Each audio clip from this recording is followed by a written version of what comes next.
Alright guys, BLM here, back with a new video, and in this video I'm back with another retrospective of another season of Big Brother Canada, this time talking about Big Brother Canada 2 around 10 years after its initial airing. And this is a season I really loved at the time, with it feeling like this improvement in almost every way from season 1, and over the years I continue to look at this as one of the better seasons of BB Can, though in recent years with me being even more removed from the season, I do feel like my opinion started to slightly lower, largely because while this may be a pretty consistent season from beginning to end, I do feel like it lacks in terms of having these big moments, especially in comparison to other of the better BB Can seasons. But this rewatch that I did here for this video has really made me reappreciate this season, where I just had fun rewatching this season from beginning to end. Most of that stemming from its great cast, with there barely being a dud in sight here, and you have some great storylines from the rise and fall of the first 5, the rise of sloppy seconds, you have the complex relationship between John and Netta, you have these great arcs for people like Sabrina, Adele, Heather, you have Ika's first run on the show, you have the insanity that is Pop and Paul Jackson. I mean, this season has so much going for it, some of which I forgot in the years since my last rewatch of this season. That again has really raised my appreciation of this season, but to talk through why, obviously like my previous retrospectives, I will be going through the season from beginning to end. And with that, let's start off with the premiere, which is a pretty jam-packed premiere, with it having so much to do, all in this singular hour, where even beyond the typical introduction to the cast that we typically get in the premiere, we also get our first HOH and also an introduction to a following twist. And again, just feels like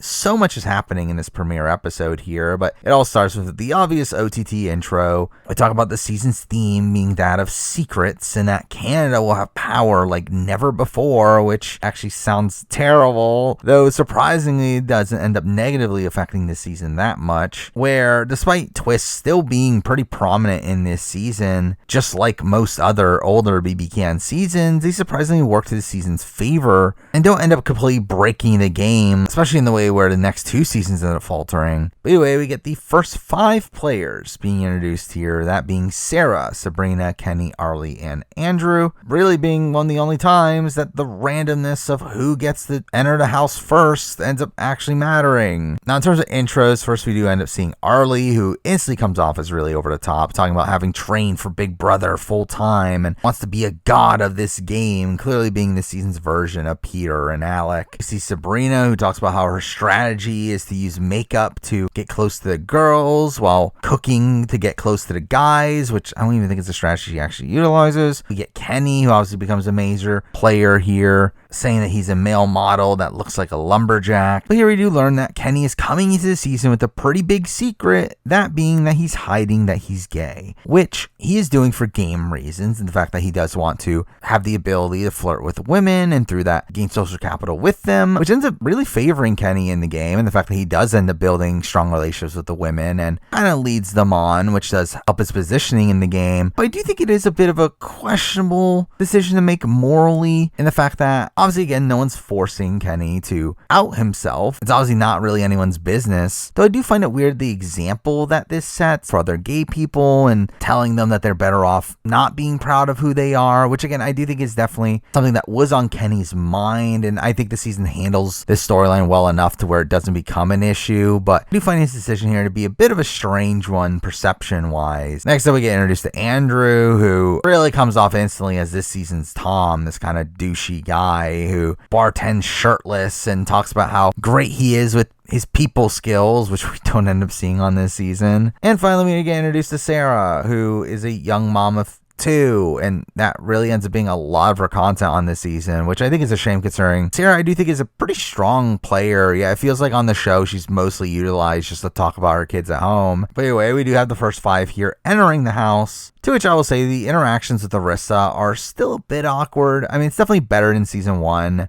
but I feel like she definitely still hasn't mastered her craft quite yet. But it is in this moment that while we don't see it on the show at this point, Sabrina does end up forming the first 5 alliance here. Obviously, an alliance between the first 5 to enter the house, which surprisingly ends up being kind of effective. Or again, it's kind of insane that this is an alliance that actually works and that actually kind of runs the game for the first half or so of it, where again, this simply just shouldn't have. I mean, this is a strategy that typically leads to disaster of this very early alliance before you get to know anybody in it. It usually leads to a couple squeaky wheels where you wouldn't think that this alliance would really have much traction for beyond a couple weeks, but the effectiveness of this alliance is actually an interesting aspect of the early portions of this season. The fact that this secret alliance forms from the very beginning and ends up actually running things ends up leading to some pretty interesting results at points. Now, the next group that ends up entering includes Kyle Shore, who talks about getting away with a lot because he's attractive, which is weird that Kyle's here when we also have Andrew, who feel like very similar characters, where Kyle's just another one of these like Tom style figures. Though to be fair, I do find Kyle more interesting of a personality, with him having some pretty biting confessionals. We then get the introduction to Aika, who obviously ends up being a icon in BB Can, but really more so for her return in BB Can 5, where while she does have one big moment on this season, our actual run this season is probably not the greatest, as we'll talk about. We obviously get introduced to John, who obviously is the winner of the season, and while he ends up being this massive fan favorite and has this massive edit by the end of the season, he actually starts off this season kind of on the quieter end of things, with him not really becoming a major character until a few weeks in. But finally for this group, we end up seeing a Nick, who is a Reiki master, and red flags flag up right away here, where she mentions that she's susceptible to annoying people and plans to leave her game up to destiny, which feels like the epitome of a first boots. I will say we do get a little funny moment of her after entering the house, going to the storage room and checking her armpits, which is pretty humorous. But with that, we get to the final group to enter. First seeing Adele, who is someone that I really enjoyed back in the day. He was actually my winner pick for this season and my original rooting interest. And I still find him fun on the rewatch here, though he is such a ham. Someone that is clearly playing up for the camera, clearly trying to make Hannah love him, which can be a bit much on the rewatch. We obviously also get introduced to Netta, who obviously becomes one of the major characters of the season, though like John is kind of in the back burner right away, though she ends up having a strange introduction here, her talking a lot about how she's judgmental of people and that she'll be telling people that they have ugly clothing, which again, very much fits into Netta's overall persona, though I think it's something that people were kind of blind to in BB Can 2, where obviously they call her out for this in BB Can 5 and becomes hated by the public due to stuff like this. Though in BB Can 2, she was kind of liked for doing things like this because she was an underdog, which kind of shows you how much perception really changes things there. We get introduced to Rochelle, who gets content about her yoga, and the fact that she doesn't like ditzy blondes, which, what do you know, we cut to Heather, who talks about building forts and having pillow fights for her roommates, which is a bit strange. But finally we get to the last person. They're saving the best for last, and that we get introduced to Paul, who I always loved Paul as a character. However, on the rewatch here, I adore Paul. I mean, Paul is one of the greatest early boots in the history of reality television, where he is such great TV. To where while you do cringe at some things he does on this season, it is still a very humorous run and a really fun downfall for him. With everyone in the house, we get Arissa gathering everyone to the living room, to where she instantly mocks Kyle for having unbuttoned his shirt already, which I found humorous. But strangely, we get Arissa doing a Q&A with the players already. Again, literally right after they entered the house, which is like, why? But anyway, with that, we get to the HOH competition, which ends up being a pretty notable one to me, that being Icebreaker, an endurance comp of them having to stand on a block of ice, to which everyone's dressed up in Canadian swimsuits because, again, they need you to know this is Big Brother Canada. And finally, we have the players being tempted with pizza and wings from Pizza Pizza because product placement. But right away, we do see a Nick talking about how she doesn't want to be the first one out, only for her to drop out first anyway, which seemingly ends up putting a target on her back. Meanwhile, we see Paul start to become the great character that he is, where he is constantly complaining during this competition, telling everyone that he only has 24 minutes in him, revealing in the DR that this isn't hard for him, and his strat is for everyone to underestimate him, which, straight up, I don't know how much of his DRs I believe. Knowing Paul, especially outside the game, I do feel like a lot of how he acts in the house is actually him, and then it's just him playing it up for the audience in the DR. But it's still a really fun dichotomy to where we constantly get Paul doing these ridiculous things in the house and then cutting to the DR as if these are master strokes from him. But here we end up seeing him tell Sarah that he's going to drop out with her, to where she ends up dropping out first, only for him to not end up dropping out himself, and him instantly calling her out instead as saying, hey, we got our first 2 nominees. Which is just showing him playing way too hard right away. Following this, we have Andrew being the first guy to drop out here, which Kyle calls him embarrassing. And what do you know, we also get content of Kyle objectifying women immediately afterwards. What a shocker. Following this, we do get Arissa revealing 3 coolers in front of them, where inside there are things that could help or hurt their games, and the next 3 to drop will end up getting what's inside. So where Heather ends up dropping out first and ends up getting $1,000, which I will say, after that, they should have known that, okay, if you drop out afterwards, you're probably gonna get something bad, and Ika ends up dropping out here, only for her to get a punishment of her having to wear her bathing suit for 48 hours. Which felt pretty superfluous. Then now we have Paul talking about this is the time to strike, and that he ends up making a deal here saying that everyone that's still in the HOH comp will be safe, to which Sarah instantly seems to pick up on the fact that he's really backstabbing her here. And we do have Kenny then saying no backdooring and makes him swear on his kid's life, to which Paul ends up agreeing, becoming the first HOH of the season, where again Paul's really gloating about this in the DR, talking about how I gave them the choice and they gave the power back to me. But it's following this where we do have Arissa revealing the first Twisto's twist of the season, revealing that one more player will be joining the game, joining them in the next week, which already is a massive shakeup to the Big Brother formula. When North American Big Brother, while we've had things like the twin twist happen, we haven't really had somebody enter the game well into the game. And this in itself is the first time for North American Big Brother, but I think it's a first time for a reason, because it's a terrible idea. And obviously Big Brother Canada continues to do this over and over and over again, and it's a terrible idea to add someone late into its whole strategy game. It just gives them a massive disadvantage. And what's worse about this one in particular is that this person's being added essentially in week 3. They're missing 2 weeks of the game, which puts them at an even bigger disadvantage, which is humorous considering I actually feel like the person that does enter in the game in this season ends up playing the game when they come into the game much better than a lot of the other late entrants, which is kind of funny considering I do feel like the person that enters the game late here is one of the better late entrants. But it's still just an overall concept that I really don't like, though the way they will be added to the game is a bit of an interesting way here, that we find out that 3 players will be living in a secret room,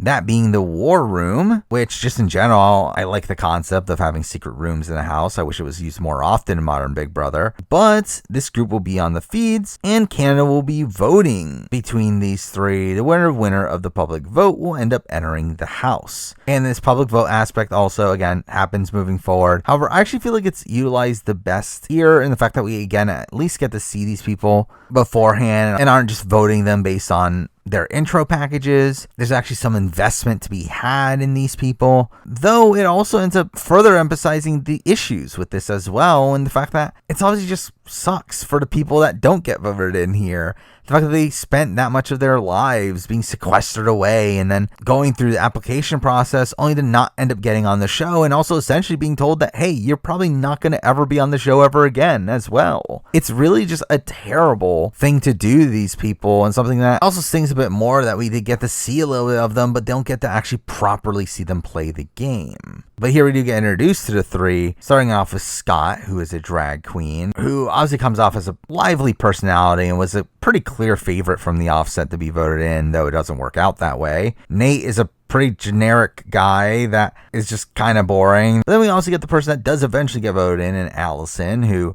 I was personally rooting for at the time. She obviously was a massive super fan of the show, which is why I wanted her in, but she also is a newfie, which also helped her with the public vote as well. But really, Scott and Allison both have pretty solid introductions here. Even that's not the end of the episode just yet, as we do get more from Marissa, where we end up revealing the outside of the house, which is literally just them turning lights on, which looked really stupid. Also getting the reveal that there will be an additional show this season, that being the Sideshow, a post-show talk show starring Peter Brown and Gary Levy that they ended up doing for a couple more seasons. Something that I kind of find strange that they did for BB Can 2, especially considering how the show is relegated to Slice Network at this time, which was not particularly big network, so it's kind of weird they put that much investment into BB Can where they even allowed them to have this after show, but still some cool additional content there. And we end the actual episode itself with Oressa doing another Q&A with the players for some reason. At first asking Paul if he'll stick true to his word, which he obviously says he was, as who wouldn't. But then we get, again, questionable content from Netta, where she's asked if she trusts Paul, only for her to openly says she doesn't, and that she doesn't trust anybody, which it's like, why are you saying this? Definitely a weird way to introduce Netta to the show there, but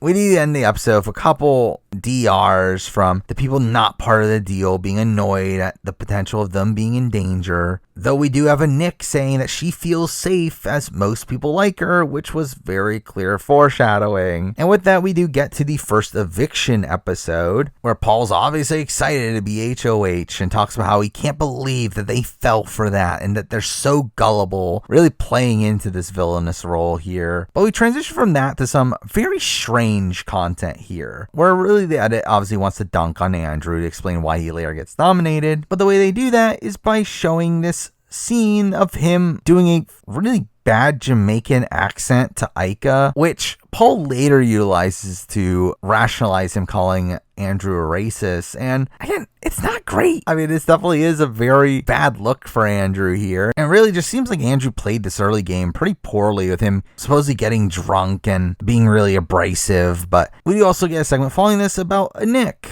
where who would have guessed it? People aren't liking a Nick. People talking about how she has a unique personality and how she's throwing it in their faces. And Cal talks about not trusting her. And again, this pretty clearly outlines her of being the one to go here. And again, all this is also just really rushed, where, I mean, obviously this is only the second episode and they have to obviously get through the eviction, which is the bad thing about night 2 evictions, but the episode's just so rushed here and done so in a way that felt kind of unnecessary, where we do get some superfluous content from Paul getting his HOH room and him crying over reading his letter from his wife, which is like, why are we watching this? This is literally episode 2. But anyway, we get Paul deciding that it's now time to play the game. And we get a montage of him having one-on-ones with John mocking him as being this godfather figure. We get this funny visual of him getting Arlie to go get Kenny for him. But really, Paul's decision here is a relatively easy one. His initial thought is to put up the 2 people that fell off the block first, that being a Nick and Sarah, though he personally has a bond with Sarah, while obviously Andrew is a jerk on night 1, and considering the fact that he also is the first guy to drop out, it makes it much easier to put him up. So what do you know? We get a Nick and Andrew nominations. So where Andrew then talks about how this is his biggest nightmare and that he needs to win the veto. What do you know? We get to the veto comp where he easily wins. Though again, another situation where we for some reason are shown the veto pick. I don't know why that was necessary for this episode. But again, the comp itself was also a weird one, where it was a superhero themed comp, despite the fact that they're opening up barriers with tools, which was this have anything to do with superheroes? But again, Andrew wins. And really the only scene we get in the lead up to the veto ceremony is another scene of a Nick, of her leading this group relaxation session, only for Ica to not be into it and her getting annoyed at Ica for not being into it. Though this does lead to this funny little moment of Paul having fallen asleep during this session and him having to be woken up, only for Paul to talk about how Ica is not willing to play a game here. And that's really the only explanation we get for her being put up, when it's like, again, Paul literally fell asleep during this, but also it makes no sense that this is actually the reason why she's going up. Again, clearly Paul needed a pawn, and I assume Ica was the one causing the most friction to where it was easier to put her up. But again, Andrew uses the veto, Ica goes up, to which Ica says that Paul's gonna have to face the wrath of Ica, which doesn't really happen. And we cut from that to just going straight into the eviction. Again, really no real setup here, but just pretty clear that Nick is gonna go home. But before that, we do obviously get an introduction of what the prize for the season's gonna be, where again, it's just weird that they aren't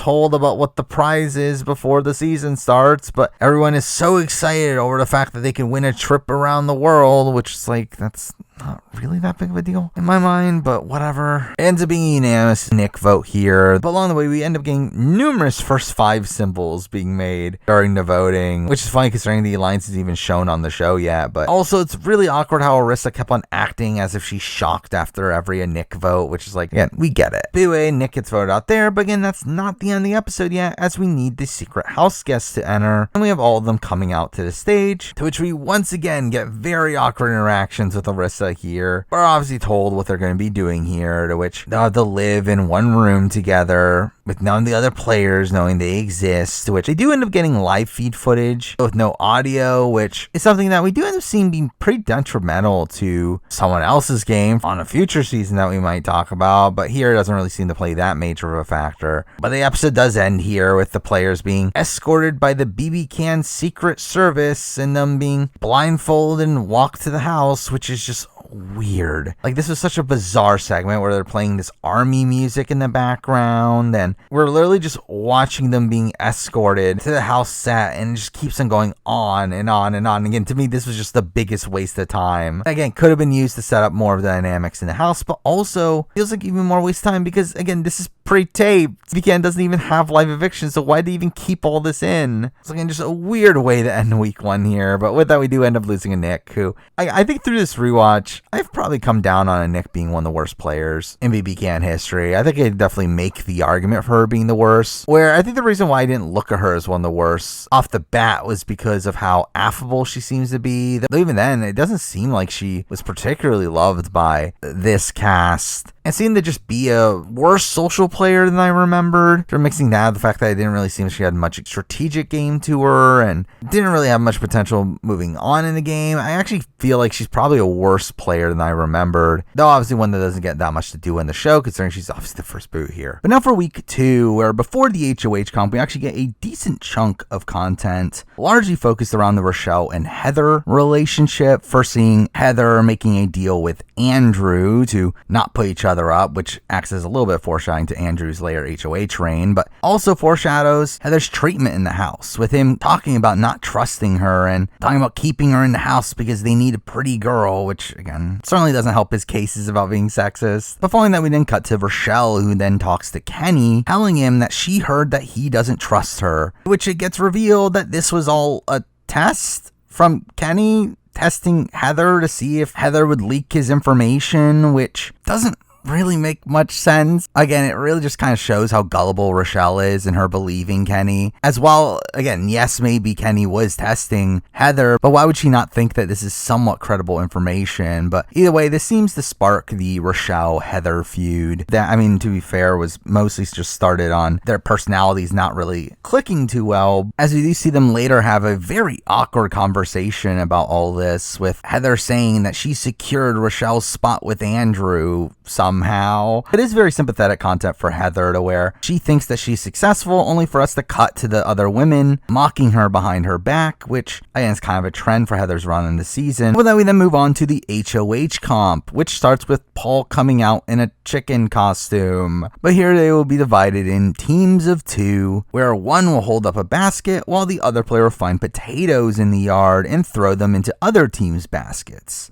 where a last team standing will move on to the final round, which ends up being a really physical challenge here, one that pretty much guarantees one of the bigger guys are going to win the challenge, though at the same time it does do a pretty decent job at exposing relationships, as I do like this as kind of a mix of obviously the tribal basketball style competition that we see in Survivor, but mixing that in with aspects of the coconut chop. But through this challenge we do get some setup to some future important relationships, particularly revolving around Kenny, where Kenny talks about how Kyle is the biggest threat to him, which clearly sets up his later backdoor, while also we get the setup of the John and Kenny relationship, to which John says he'll be loyal to him for the entire game, which obviously doesn't happen. But the challenge does come down to John and Kenny versus Andrew and Arlie at the end, with Arlie constantly acting as if he's tired and playing up just how much heart he has. Again, it is funny content, though again just feels like stuff we've seen in the past, but I do think Arlie is probably one of the best at really hamming up these moments of him just blatantly throwing throwing the challenge. But either way, John eventually drops, leaving Andrew and Arlie to move on to the final, where everyone talks about how Arlie is sick to his stomach and all feel bad for him, only for us to see Arlie in the pantry pumping himself up, talking about how there's no way he wants to win, cutting us to round 2, which does make you question a bit, like, why were there 2 rounds of this challenge? But where the winner of the challenge will be determined by luck of finding the golden potato in the field, which is kind of lame. But again, it ends up being a fun segment here of Arlie just blatantly throwing the challenge, pretending to collapse despite seeing the golden potato right in front of him. But obviously, he lets Andrew find it, leaving Andrew as the HOH here. Also being this power shift from the previous week, where obviously he was the previous week's target, but also just kind of feeling in line with the typical early HOH for this alpha male figure. But this is finally where we do get the reveal of the first 5 alliance, where we do flash back to night 1, where Sabrina makes the alliance, saying that first alliances are always the ones that make it all the way, which I don't feel like that's true at all, but whatever. But again, extremely impressive how this alliance was actually able to maintain the control they had for as long as they did in the game. But right away, we do end up seeing Andrew talk about wanting Paul out of the game, with everyone seeming to realize how many alliances Paul was making in week 1, where he was already pretty much the social pariah coming into this week. Though, again, at the same time, we see Kenny talk about how there's bigger threats in the long run, which is where we get some focus on the Andrew-Kenny bromance, which again ends up being this duo really running the early game here, with Kenny being the brains of the operation here, again getting Andrew to target Kyle instead as the bigger physical threat. Though at the same time, we then see some campaigning from Arlie, to where Arlie ends up talking about wanting to target the girls, specifically Heather and Ika instead, with there being talk about how the house is divided between guys and girls, something we don't really see come to fruition until the following week, though also was obviously just kind of a cover for the first 5 alliance, really being part of what allowed them to really run this early portion of the game, is how it did seem like the men and the women kind of clicked together, which allowed the individual members within the first 5 to give information to the other sides, and through that effectively protect each other. Again, really just highlighting the importance of a secret alliance. But following this, we finally focus back on Paul, who's having a hard time getting emotional with the women, talking about wanting to work with them to get rid of Andrew, to which he ends up calling Andrew a racist and a sexist. To which we do flash back to some, again, questionable comments. We obviously saw some earlier. We also see Andrew tell Ika that she got urban real quick. And while Ika does defend Andrew in this situation, even saying that Andrew is many things, but sexist and racist isn't those, I kind of disagree, particularly on the sexist side of things. I do think so many aspects of Andrew's personality on this season do come off very misogynistic. Now, again, I think under the racist claims, I do think it's more so ignorance, more so than true racism. But again, like the fact that the show tries to portray as it's not there at all is a little bit strange, though to be fair, in the modern day, they would probably just hide these sort of things. But then we get to the nomination ceremony, which ends up being a pretty great moment, one that I completely forgot about coming into this season, where obviously Paul ends up being nominated alongside Netta as a pawn, who was blindsided by this, which I feel like was unnecessary from Andrew to blindside Netta in this situation. But also even beyond that, the show doesn't even try to properly explain it either, which was a bit weird. But it is here where Andrew calls out Paul as a hypocrite for how he played the game and how he has slandered his character. And as the ceremony ends, we have Paul saying he has something to say, to which Andrew just continues to walk away, really showing you the animosity they already have between each other. But this is when Paul says that he is the most racist and sexist person he has ever met, which is a pretty insane comment to be making this early on in the season. And we instantly have everyone rebuting him, saying no. And Paul kind of has a breakdown here, leaking all of his alliances, and this leads to Sarah calling him out for having a final 3 with everybody. So where Paul ends up saying that he's upset that Andrew called him a hypocrite, when obviously Paul just called him a lot other worse terms. And we have Kenny and Andrew fighting back, with Andrew saying, "You made me look out to be someone I'm not," which, I mean, questionable. But again, this is just insanity. Again, for this to be episode 3 of the show and there's already this massive of a fight is pretty great. And what's even better is that we follow this up with Paul in the DR saying that Andrew's not a racist, revealing that it was all a plot, which again, I don't I actually believe it was. I think Paul's just playing this up for the camera. But this is a fun moment where this is probably my favorite line from him, where he does say that I will become the bad guy, which I will say is a line that I kind of always misremembered. I always remembered it as him saying, I need to be the villain, which I think is a funnier line. But again, this is still fun. Then proceeds to say that no one will take him the final 2 if he's just the nice guy, which is like, you're not even going to get the final 2 playing this way. But either way, very fun character moment from Paul in my mind. Especially considering immediately after this, Paul realizes that he needs to apologize and proceeds to go to the HOH room, to where Andrew instantly kicks him out and tells him, don't talk to me for the rest of your time in this house. But again, we have Paul once again gloating over this, saying how the house is worked up and that's good. But then after this, we get like a minor fight between Paul and Ika, where Ika is upset that he used her as a way to call Andrew a racist, where Ika brings up the fact that she calls John the whitest white guy she ever knew, to which Paul just straight up says to her, well, that's a racist comment, leaving her upset, which again was all really funny. But either way, at this point, we do also get the setup of 3 outsiders in the house, that being Adele, Paul, and Kyle. With Adele calling them the 3 Musketeers, and they end up having a pretty fun relationship here, having really fun banter, though are also very clearly the targets for this week. And to be fair, part of that is due to Paul himself, with Kyle obviously being the back door, which I will say, at least to give some credit to Paul, I do believe Paul was involved in throwing Kyle under the bus. That at least helped his case in staying this week, so at least there's that. But kind of shows you also how bad of an ally Paul is, where he constantly throws his own allies under the bus. Anyway, we get to the veto pick, which I believe on this season, a lot of the vetoes are played on the same day as nominations, which makes this moment even more cringy in the fact that you realize, oh, this is probably just right after the explosive nomination ceremony. And we do have Paul trying to talk at one point, only for Andrew and Sarah to tell him to stop talking at a point, which was funny. But this is at this point where you get some focus on the Andrew and Kenny relationship, with them obviously being this bromance that runs a lot of the early game. And this is when we do see Kenny convincing Andrew to take out Kyle instead of Paul. For by the time of the veto comp, pretty much the entire house was in agreement in backdooring Kyle, to where Kenny says that he wants to force Paul to stay and to make him anguish in his misery, which really shows you the disdain for him. But either way, this week's veto comp was sponsored by the movie Divergent, to which through that, the veto players and the hosts get to watch the movie for some reason, to which Kenny talks about it bringing out tears for some reason. But the actual comp obviously ends up being inspired by Divergent as well, being another really physical competition here, a really physical obstacle course that does lead to a lot of content focusing around Paul and him being scared of heights, and him kind of overcoming that, but again, ends up taking a bulk of this competition's runtime. But it's also funny that despite this supposed to being this inspirational moment, we really only have Kyle and Adele really rooting for him here. And also, strangely, the veto episode ends before the end of the veto comp, which was a weird decision, especially considering we start off the eviction episode right away with Kenny winning, and really, again, that was a jam-packed episode to begin with, so again, it was just kind of strange how they structured that. But anyway, we get right into the veto ceremony, where obviously Kenny uses the veto on Netta, and then puts up Kyle, with Paul gloating about how his plan to be the villain is working really well. But again, overall, I really like this dynamic between Kyle, Adele, and Paul. So we do see them doing a talk show, to which Paul talks about what not to do on Big Brother.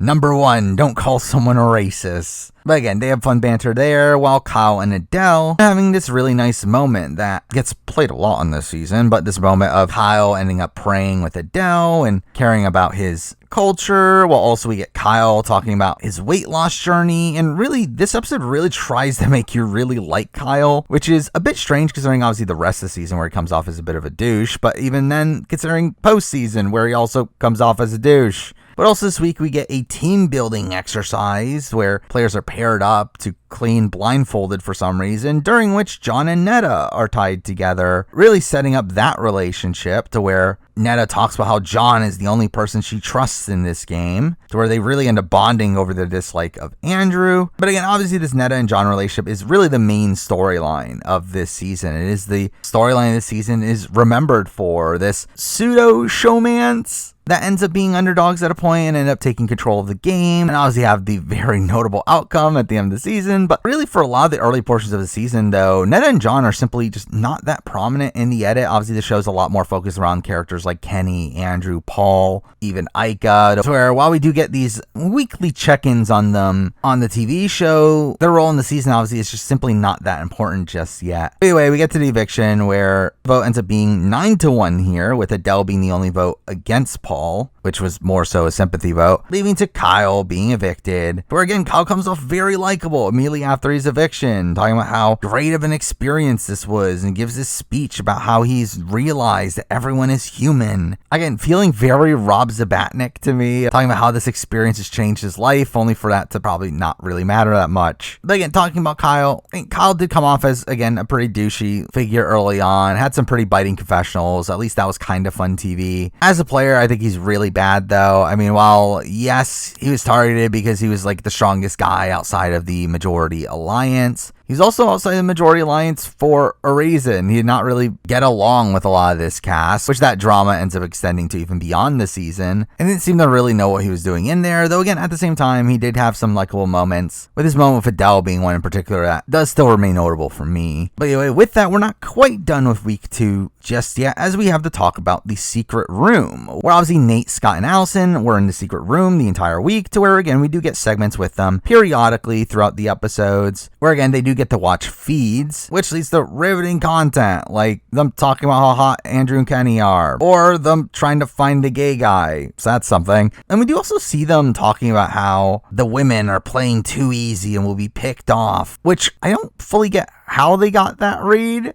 just from looking at the feeds. I mean, yes, Andrew and Kenny are really controlling a lot of the game at this point, but again, it's just kind of weird they got that sense just from watching the feeds without audio. We also get a fun moment from the players getting a task to pair up the bobbleheads in the room with fun facts, to which their reward is getting to see the nomination ceremony with audio, which, seeing the reactions, all the crazy drama going on was kind of fun. But eventually they obviously have to make their final pleas to Canada, to which during this we hear Scott and Nate talk about how they think they're each other's biggest threats, which is funny as we obviously get to the vote reveal where it's obviously between Allison and Scott, where Allison is voted in, which I think can come off as a shock to a lot of people, where obviously Scott was this massive character, clearly was the favorite from production, like just feels like this lively personality that everyone wanted on the season. However, he doesn't get voted in. Instead, it's Allison, this more normal person that didn't seem too interesting on paper, but there's a couple factors here in why Allison gets voted in. First, in the fact that she's from Newfoundland, which has always had a massive BB Can audience, and they usually end up dominating the casual votes on the show, which that plays a factor into things. The other thing is the fact that she was a massive superfan, and clearly showed that on the feeds, to where through that the superfan community got really behind Allison as well. But also, Scott kind of sank his own ship as well, where Scott was making some questionable comments while on the feeds, kind of just being unnecessarily mean about alumni in particular that I remembered causing him to lose a bit of favor. And again, it's kind of like a mix of all these things that leads to Scott, who is obviously this massive favorite coming into it, ending up losing the vote to Allison, to which again, I personally am happy that Allison gets voted in. Allison's obviously a much bigger fan. I think she actually ends up playing decently well once she enters the house, despite all the disadvantages that she ends up having. And straight up, I do not think the likes of Scott or Nate would have been able to do as well as her, where I feel like Scott would have been a very messy player, not really knowing the game that well strategically, and through that probably just being a relatively early boot, while the likes of Nate could have probably chilled out a bit more, but I still don't really see him building the relationships that he would need to really proceed through the game that effectively. While again, I think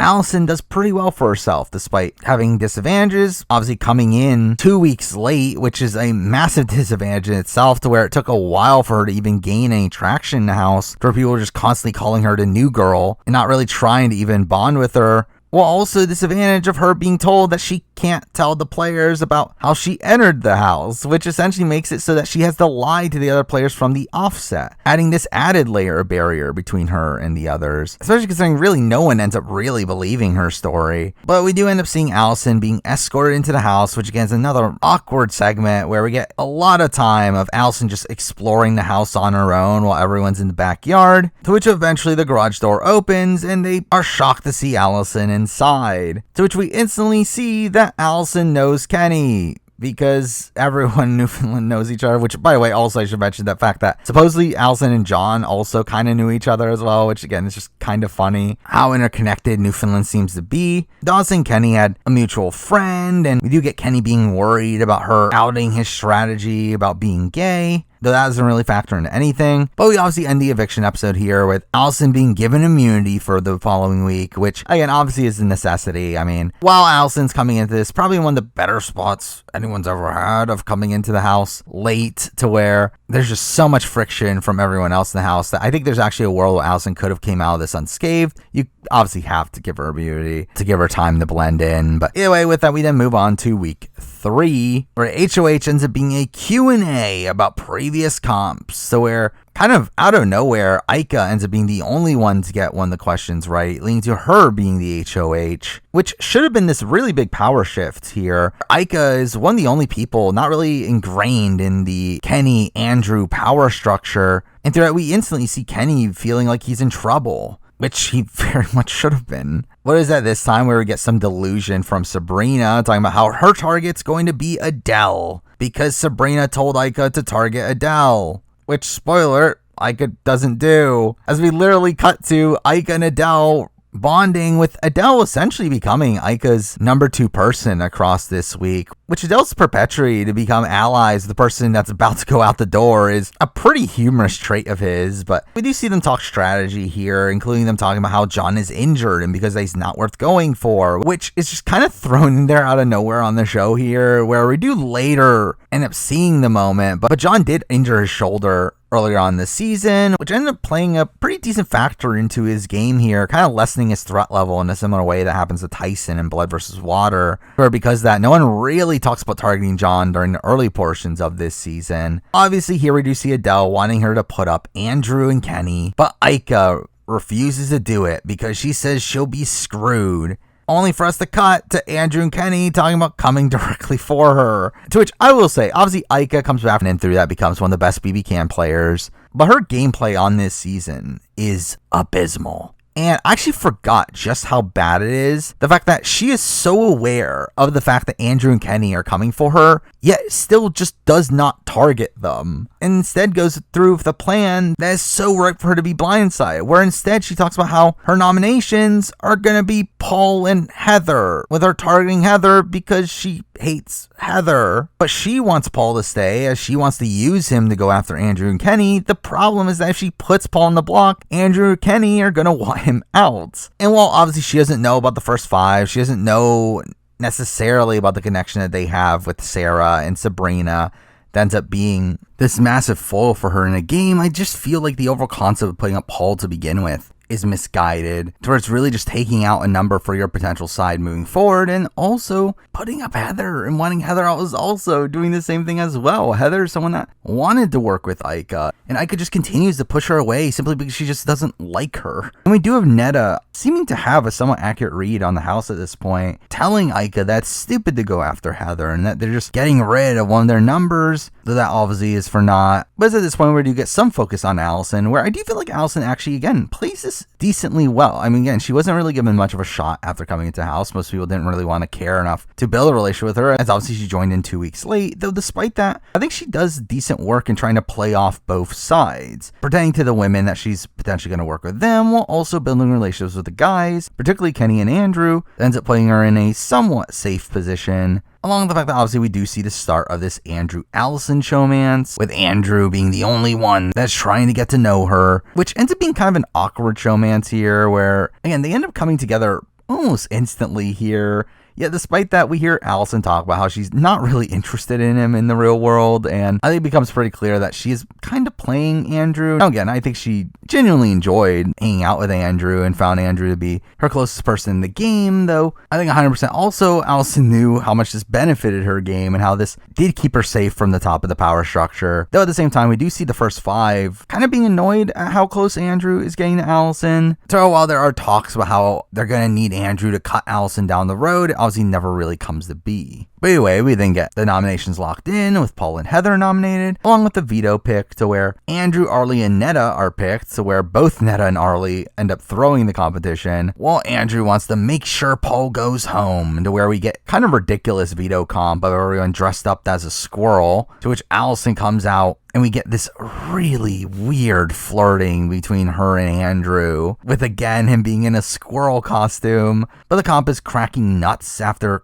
crossing a balance beam and doing a word scramble. It is during this competition where you see Heather take a pretty hard fall, during which we get more negative content for Ika, where Ika calls her a baby. But the medic comes in and Heather has to be in crutches for the rest of the week. The comp is pretty close between Ika and Andrew, though Ika ends up winning it at the end. At this point, Ika has all the control this week. That if she really wanted to, she could backdoor the likes of Andrew or Kenny. And we do see her having this, again, very awkward conversation with Kenny, where she does tell Kenny that she wants Heather gone instead of Paul, obviously annoying Kenny as he obviously realized that, okay, she wants Paul in the game to go after him. But this ends up being a pretty tense conversation that makes you really question, like, how's Ika just not pull the trigger and go after Kenny after this? As, again, she doesn't use the veto here. Which, I mean, to be fair, her fate was already sealed anyway. I mean, really, even if she had backdoored Andrew or Kenny, they were probably going to stay. Anyway, she needed to put both of them up at the very beginning of the week, but still, just really terrible play from Micah here, and not going after these two massive threats in a situation where she is aware that they're coming after her. And once again, we do see Netta having a somewhat accurate read again, talking about how she doesn't think that they have the numbers. Ika and Rochelle are confident that Heather's going home. And at first, we do see Sarah and Sabrina on board getting rid of Heather, as it doesn't put the first 5 in immediate danger. But then we cut to the boys, who obviously talk about wanting Paul out, with Andrew calling Paul an asshole and a waste of space.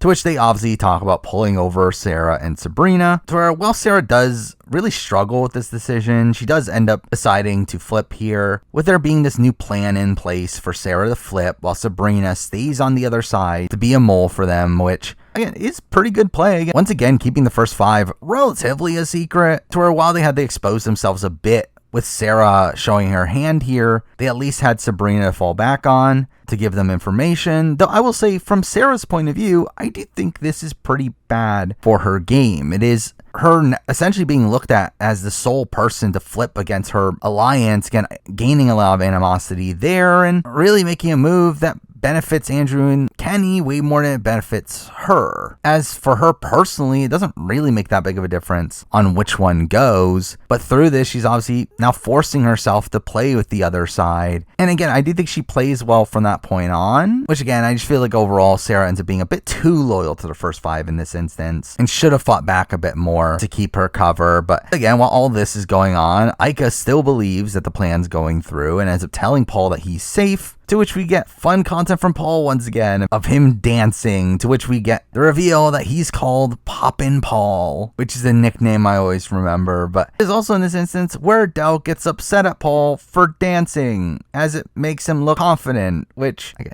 doesn't matter, does it? Where there is talk about how Ika doesn't want Paul to mess up the plan, when it's like, again, the plan was already messed up to begin with. But it's also in this week where we do get a little twists being added to the game, where the players are given a mission to become the most buzzworthy, where the most talked about player on Twitter will get a power in the game, and also news from the outside world, which obviously ends up being this segment of everyone hamming it up for the camera, which leads to this clip that they use all the time of Kenny exercising and saying it's about humping and fist pumping. This is also where we get the first time that Arlie streaks through the house, which has not aged particularly well. I mean, this is an instance where obviously this is played up for humor, that I guess, again, people find it funny to have a nude person running through the house for some reason, but this certainly would not be allowed in the modern day. The fact that he's literally chasing after Ika nude, which all just seems really inappropriate. But either way, Adele ends up winning the most buzzworthy here, where at this point he was obviously a fan favorite, with him obviously being a clear underdog, him needing the power the most. And the funny thing is that this really ends up boosting his ego throughout the rest of the season, with him really playing up this angle about how he's Canada's boy, and he really ends up hamming up his persona even more in the DR, when again, I feel like this was mostly a situational thing. I mean, Adele was very well liked, obviously, but I don't think he was actually like the #1 fan favorite for most of the season. I think that was more so John, but obviously in this instance, Adele needed the power more. But through this, we obviously see Adele getting videos. Well, obviously here we see Adele getting news from the outside, including tweets about him and also messages from his loved ones. But all this leads up to him getting the advantage, an advantage that allows him to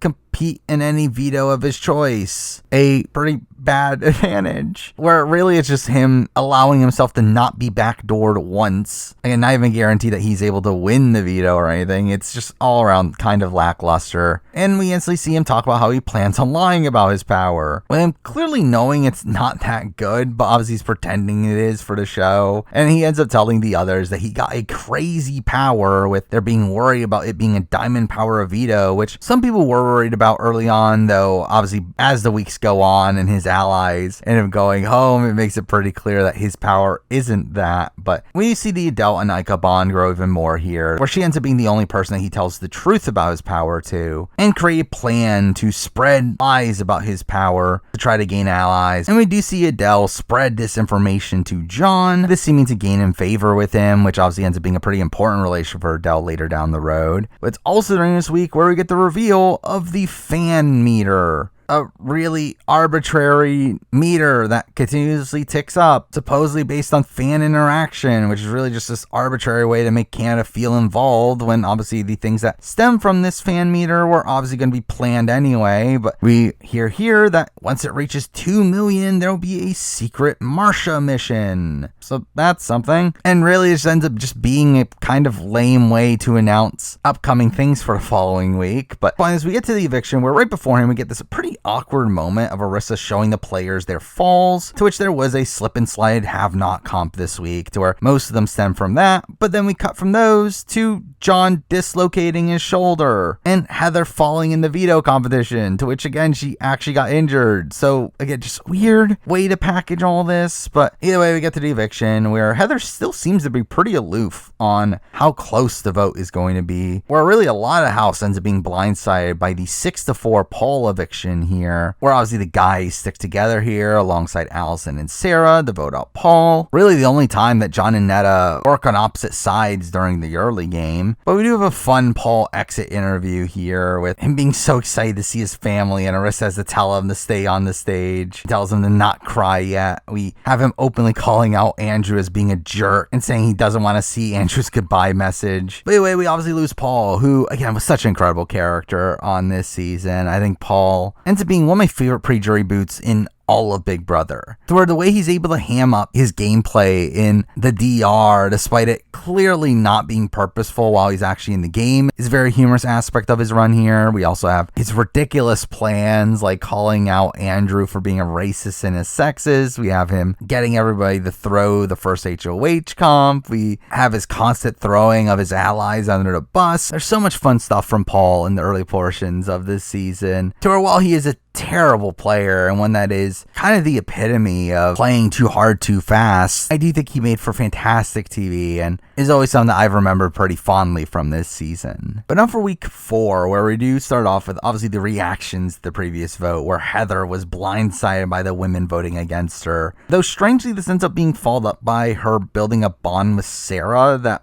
really leads to nothing, which really this is showing Sarah as a good player, which I do feel like she makes the most out of this situation here, but I still think for her in particular this was a pretty misguided move. But beyond that, we also end up seeing Ica, Netta, and Rochelle upset at Sarah for flipping, with Ica crying about her HOH was a waste, which again, that's entirely on you. But this ends up having Rochelle talking about being fired up to win, which, what do you know, we get to the HOH, I wonder who's going to win. But it ends up being an endurance comp of having to hold down panels while being pulled by a bungee, to where Heather talks about how this is the most important HOH for her, only for her to literally be out before the end of the eviction episode, which was humorous. But Arlie once again ends up hamming it up here, and we do see Netta calling him out for him overreacting, with Arlie saying this is the toughest pain he's ever felt in his life, which again, if I was in there with Arlie, I would just been laughing at his face how obvious he's being here. But anyway, Netta seems like the front runner to win this comp here, to which she ends up talking about how she would target Andrew if she won HOH. However, she ends up slipping, eventually bringing us to Sarah versus Rochelle, with Rochelle talking about needing to win HOH to make up for last week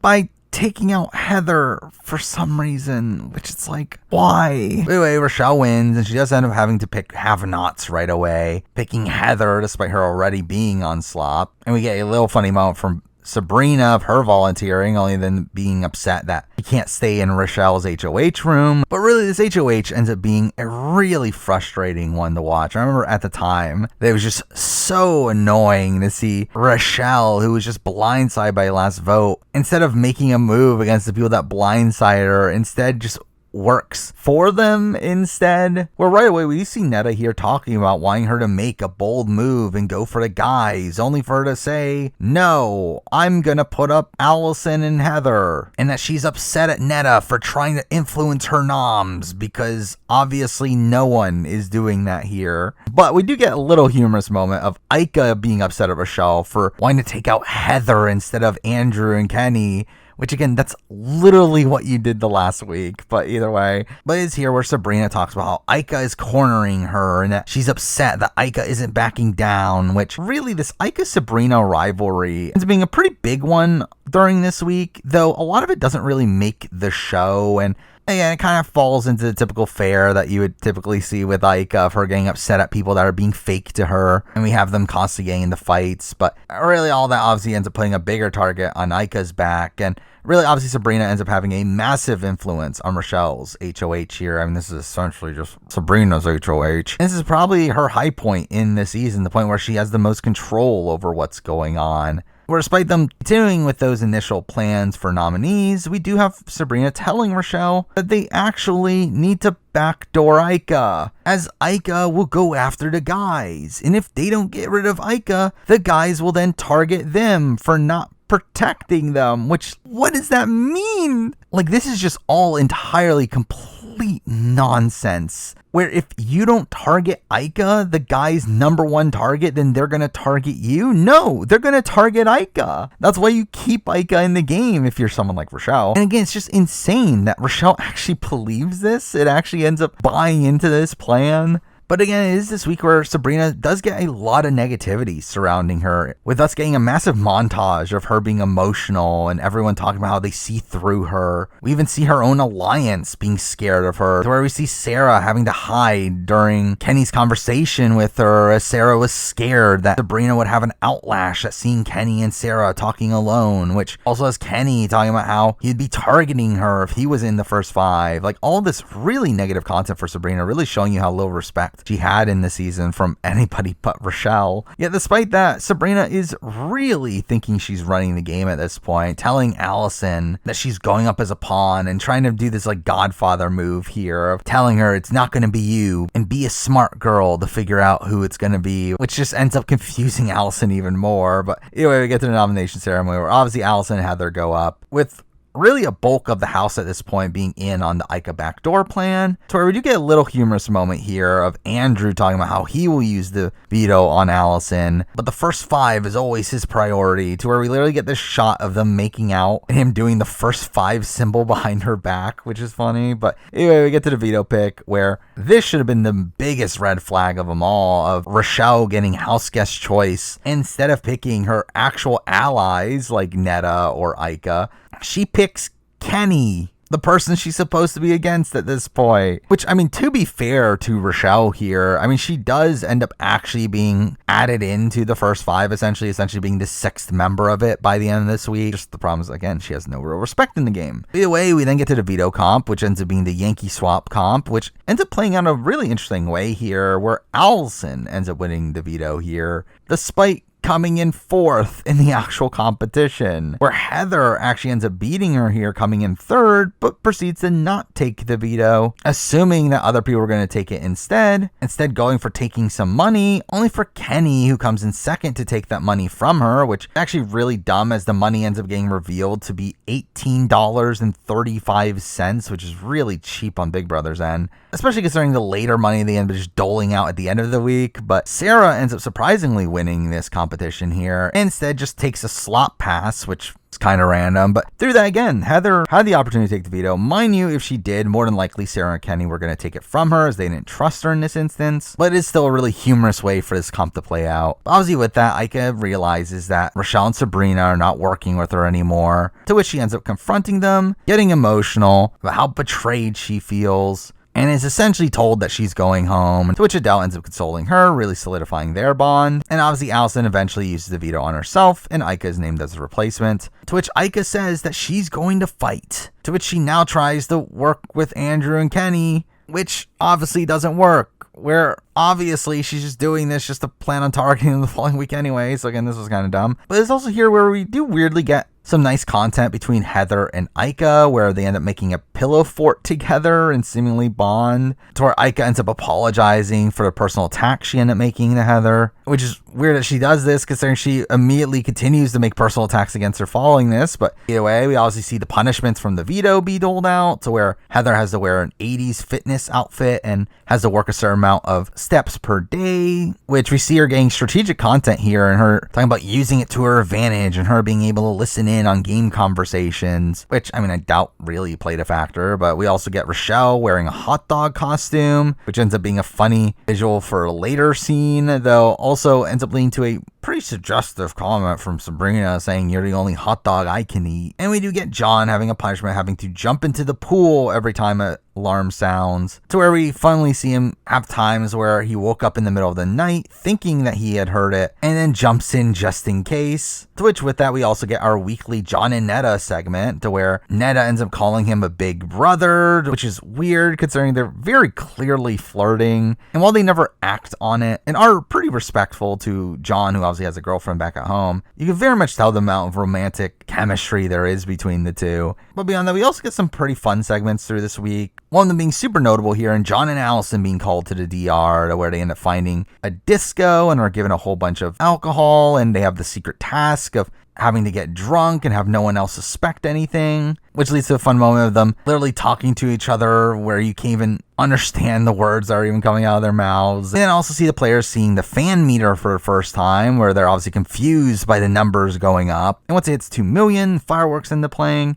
to which they end up cheering even though they don't even know what it means, which is funny considering it obviously continues throughout the season. They start to care less and less every time it happens. But through this, Arlie ends up getting the March of the Moose task, to which it ends up being kind of a lame one here, where essentially he's just told to tell people the hard truth, which he just makes rude comments to people, telling Allison that she's gained weight. He tells Andrew that he treats him like shit. We have him telling Rochelle that she's a bitch to him. Tells Heather that her voice grinds his gears. Though probably the most notable moment of them all is him telling Kenny that he thinks he's better than him, to which Kenny actually seems to take this to heart and actually gets emotional here, saying that this has happened before, which, that line was kind of funny. But again, it does show Kenny as this kind-hearted guy that, while he does have a pretty big ego at points, you can tell he's not really mean-spirited in a lot of the things he does. But anyway, the reward for all this is Tala entering the house to give the players Chinese food, which was so random. Which again, cool to see Tala back. I like Tala, but why was she here? And while she is here, we have Arlie stripping for her, which is also weird. But the final segment to talk about before the evictions, obviously a pretty massive one. Pretty much the main reason why Ika ends up having as big of a legacy as she does, being the main reason why she comes back for BB Can 5. And it all starts with balls dropping in the backyard, to which the players are told to count them, with Ika obviously hoping that's something that can save her in the game. And we do see everyone giving up but Ika and Adele, to where Ika ends up being the only person to get the answer correct, to which she's then taken to the backyard, setting us up for one of the most iconic BB Can scenes here, of her being given the choice of giving letters from home to everyone in the house, or take a $5,000 check, which again shows you where all the money from the veto comp went. And the option she doesn't pick, she has the shred, to where everyone inside is allowed to watch her on the screen, which is obviously them essentially topazing her, which Adele later even says that they topazed you, which is still unfair.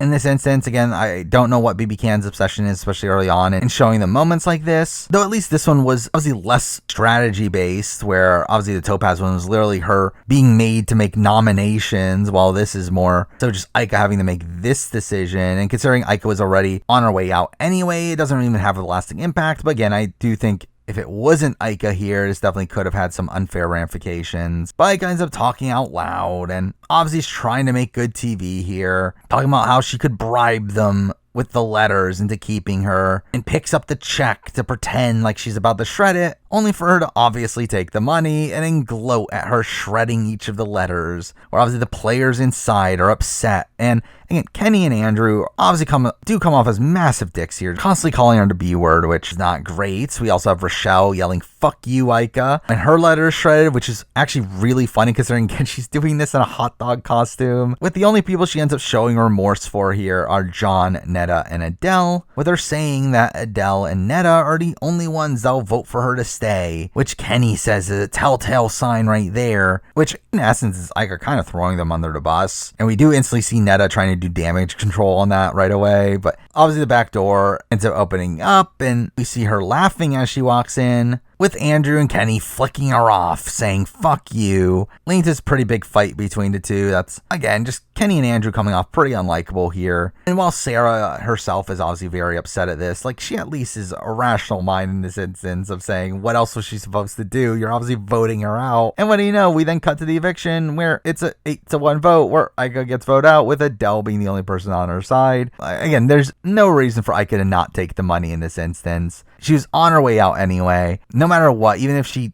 gave them the letters, they were still going to vote her out. And by taking the money, she actually, again, made a bigger legacy for herself, where this ends up being a pretty iconic moment in BB Can, keeping her as a pretty big name coming into BB Can 5, where obviously she returns and makes a bigger name for herself. So obviously Aika made this work to her favor for the long term. But again, we lose Aika here, who, as I mentioned, I think played terribly on this season. Much more so than I remembered, where it's just mind-blowing how she doesn't go after Andrew and Kenny in week 3 when she knows that they're directly coming for her. And in week 4, for her own allies to turn against her and take her out there again, it's just all really bad play, especially when mixing it out of the fact that, again, Aika has always had other flaws in her game that we also see in BB Can 5 of her, again, not treating people the greatest and having conflict with people for no real reason. And while she obviously betters her strategic game in BB Can 5, BB Can 2, it really is the worst of all worlds from a gameplay front. Obviously, from a character front, she's still fantastic. Obviously, again, she shreds the letters. That's an iconic moment. Her DRs are very cutting and really fun TV. Now, again, I do think she leans into the mean-spirited a bit too much, which is really just my flaw with Aika as a character as a whole. But she's still incredible TV. Obviously, makes a lot of sense why they would want her to return for a future season. But obviously, she just makes a much bigger impact on that season, which again, I'll probably talk about at some point down the road. But now for week 5, which does start off with the announcement of a twist to the game, with Larissa revealing that Canada will be this week's HOH, deciding who will be nominated for Eviction, obviously being this pretty unprecedented power for the public to have, to be the sole determining factor on the people that go up on the block, one that ends up being a massive turning point for the game here. Where obviously this is a twist that usually just favors the people that are on bottom. It is a twist that usually has the people that are running the game being nominated by the countries. Obviously the public wants a shakeup in how the game is being played, and obviously want to root for the underdogs. But even then, usually people that are on the top are being portrayed a bit more negatively. This is a twist that is essentially made to always flip the power structure, with this moment in particular being the start of the fall of the first 5, being the moment where the underdogs in the game start to gain traction, and because of that, I have conflicted feelings on this twist. Now, I think at the end of the day, it's not the worst twist in the world, in the sense that it's not a twist that gives the majority even more power. I feel like those are sort of twists in Big Brother that are typically the worst, as it keeps the status quo and makes it even less likely that something new is going to happen. I mean, this is a twist that obviously pretty much guarantees that there's going to be a shift in the power structure, which again can lead to great TV and typically does. And I think from a pure television standpoint, I think Canada's HOH here is mostly a success. I think most times this is played, at least in terms of the initial noms, I think it's going to play out pretty well in terms of entertainment. However, it's obviously unfair, where obviously this is an aspect of the game that is less controllable. Now, to be fair to Big Brother Canada, Canada's role on the season has always been a big factor. I mean, back to season 1, Canada was given public votes that had major influences, and that continues here. Again, Canada's vote was always this kind of factor that you have again, your perception to the public and how Canada feels about you has always played a factor in BB Can up to this point. So this is something that is, again, not out of the realm of possibility for Big Brother Canada. I think if you are going into Big Brother Canada, especially from an early season perspective here, you should be under the impression that your public perception is going to matter in the game. But it's still something that, again, is pretty much dictated by production to a degree, where obviously production decides how you're edited on the show.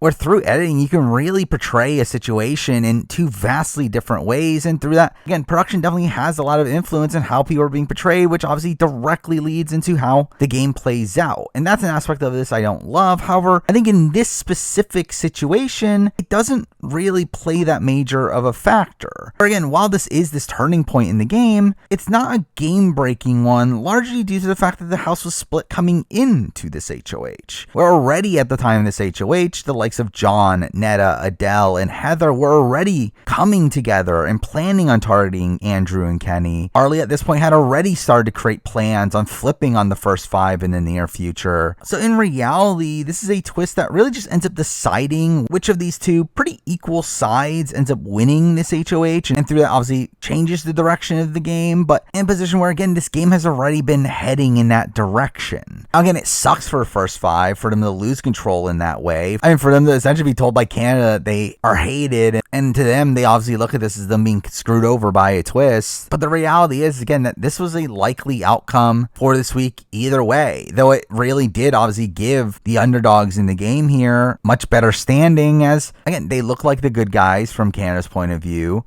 which can change perceptions in the game. And I do think that plays a factor into why Arlie was so rarely willing to flip on the first 5, and because of how hated he saw that they were. However, again, if any of the underdogs had won this HOH, I think it plays out pretty much the same. If anything, I think Kenny in particular was probably benefited from this twist, and the fact that obviously he doesn't get put on the block instead Sabrina, where I think if this was a situation where the underdogs had won HOH, they would have probably put up Andrew and Kenny on the block, where there's a chance that Kenny gets taken out. However, on the other side of things, something that isn't even on the show is the fact that coming into this week, for the first 5 side of things, John was the biggest target on the board. They had already caught him on some lies. He had made it too open that he was coming after Andrew, and was also looked at as a pretty big threat, to where, again, John was the number 1 target for the first 5 side of things coming into this HOH. And if anything, he's probably the person that was benefited the most from obviously just the elimination of the chance that the first 5 members could win it. Though at the same time, obviously he does end up winning veto, and he probably would have been safe anyway. But again, I do think this is a twist that, again, is unfair. It is unfair. I think in most situations it plays out in a way that really screws over the people on top. However, I feel like this is a special case considering how the shift had already started, to where it doesn't really end up being this end all be all like it would be on most given seasons. But the way that this ends up being revealed to the players ends up being in a kind of funny way, where the players are told to go to the backyard, to where they find out it was empty. Where throughout the entire day, production had been playing sound effects to pretend like they were building a comp, and obviously Sabrina keeps on saying I knew it, which I'm sure she did. Anyway, we instantly see John and Adele really hamming it up in the DR, talking as if they're playing alongside Canada, and Adele saying that the other side are bullies and Canada doesn't like bullies. Though this is also the first time that we do end up seeing the John Adele final 2, which ends up being Adele's like true alliance in the game for most of it, which again seems largely misguided from Adele's point of view. But again, Adele's never been the greatest strategic player in the world. Though interestingly, we do also see Netta hating this twist, being worried that production likes Kenny and Sabrina, which I should also say, Netta seems to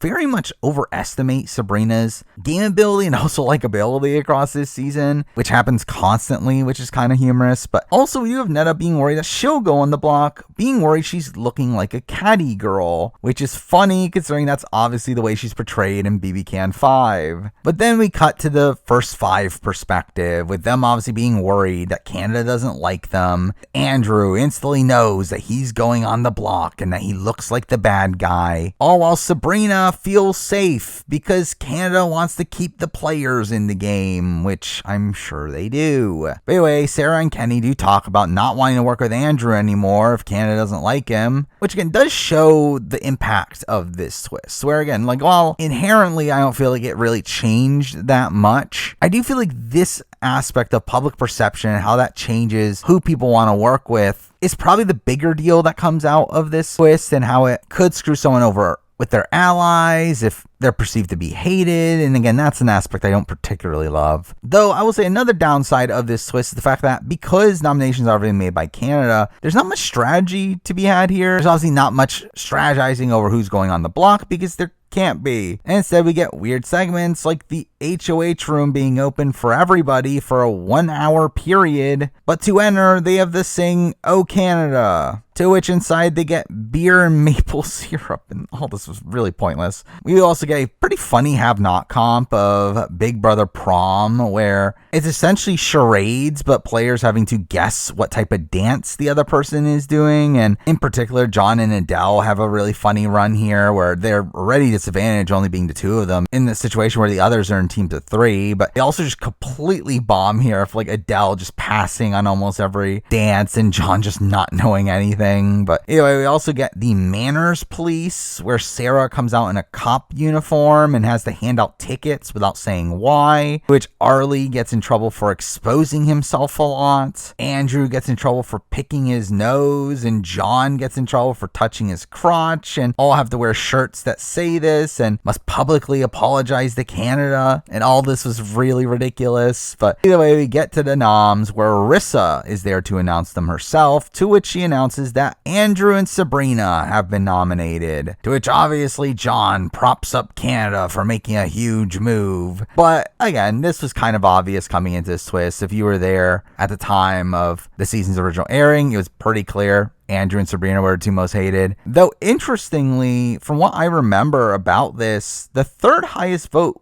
was actually Adele. In a situation where obviously Adele was pretty popular. Again, he was this rural underdog. However, there was also this small portion of the fan base that was very pro First Five, to where that part of the fan base was voting for Adele to try to save Kenny. And through that, there was a possibility of Adele potentially going on a block here, especially considering they only ended up doing one poll for this entire week here, meaning that in terms of the replacement nom, that was determined by who is next in order based on the first poll, meaning that Adele probably would have been the replacement nominee had the veto been used, putting him in a pretty precarious position at that point, which is probably a big downside of this twist as a whole, in the fact that it doesn't feel like a true representation of Canada's actual opinions, as this could have been a situation that kind of screwed Adele over, as obviously if they were to completely just rerun the poll again for replacement nom, it would have been Kenny, but obviously they didn't. So again, that's a potential downside of this twist as well, but it doesn't really end up mattering. But beyond noms, we do see Andrew saying it sucks to be nominated by his entire country, to which he really just ends up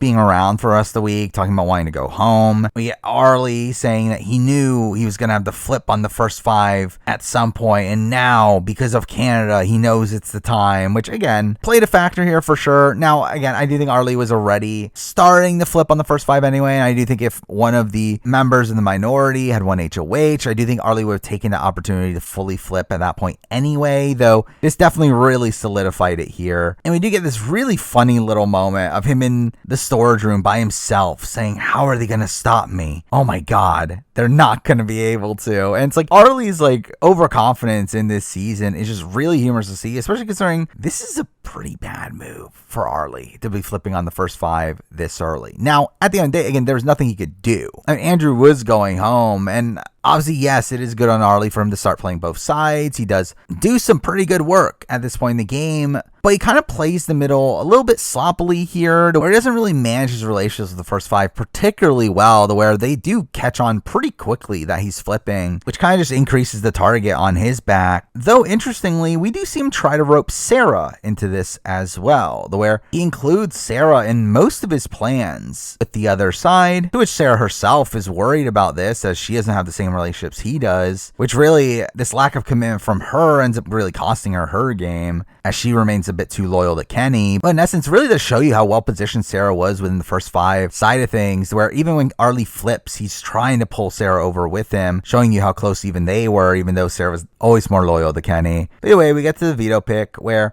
coming into it, we do have the first 5 worrying about using the veto, as obviously they don't know who will go up. Again, another downside of the twist here, in that it does kind of stifle gameplay. with the nominees being completely out of your control. And through that, again, you're just going to be a bit more cautious in using the veto, and the chances that obviously one of your own allies could potentially go up. But the pick ends up being terrible for first 5 anyway, where John, Heather, and Netta are the first few picked, and Heather ends up getting house guest choice to end up picking Adele. Literally the entire underdog alliance being chosen to play here against Andrew and Sabrina. But this is followed up by Andrew being a dick, like he always is, with him confronting Heather for openly being against him and calls her a dumb bitch, not making a great case for him not being misogynistic. And immediately when Heather tries to respond, he just says, I don't want to listen to you, and walks away, which again, terrible behavior there. But we do have Heather being upset, obviously, by all this, to which we see Arlie consoling her, to which he ends up making a Final Four deal with her, adding in her to his deal with Adele and John, which wasn't even properly portrayed on the show. But again, at this point, Arlie and John had a Final 2 deal, to which they had Adele with them as a Final 3, and now this is them essentially adding in Heather as a 4th, kind of being why Arlie is so confident in flipping here, because he thinks he has this other group to fall back on, which, I'm too fair at this point, he kind of does. I mean, while he isn't John's main priority, as it was pretty much always Netta, I mean, for sure, John would have been wanting to take Arlie very deep into the game, and Arlie had a really good relationship with Adele, and now with him picking up Heather, again, it makes sense why he flips here, but again, it's just kind of openness in him doing so that's the issue here, with again Kenny kind of instantly clocking him right away. But either way, we get to the veto comp, which ends up being in this airplane set piece, only for it to just be a day's comp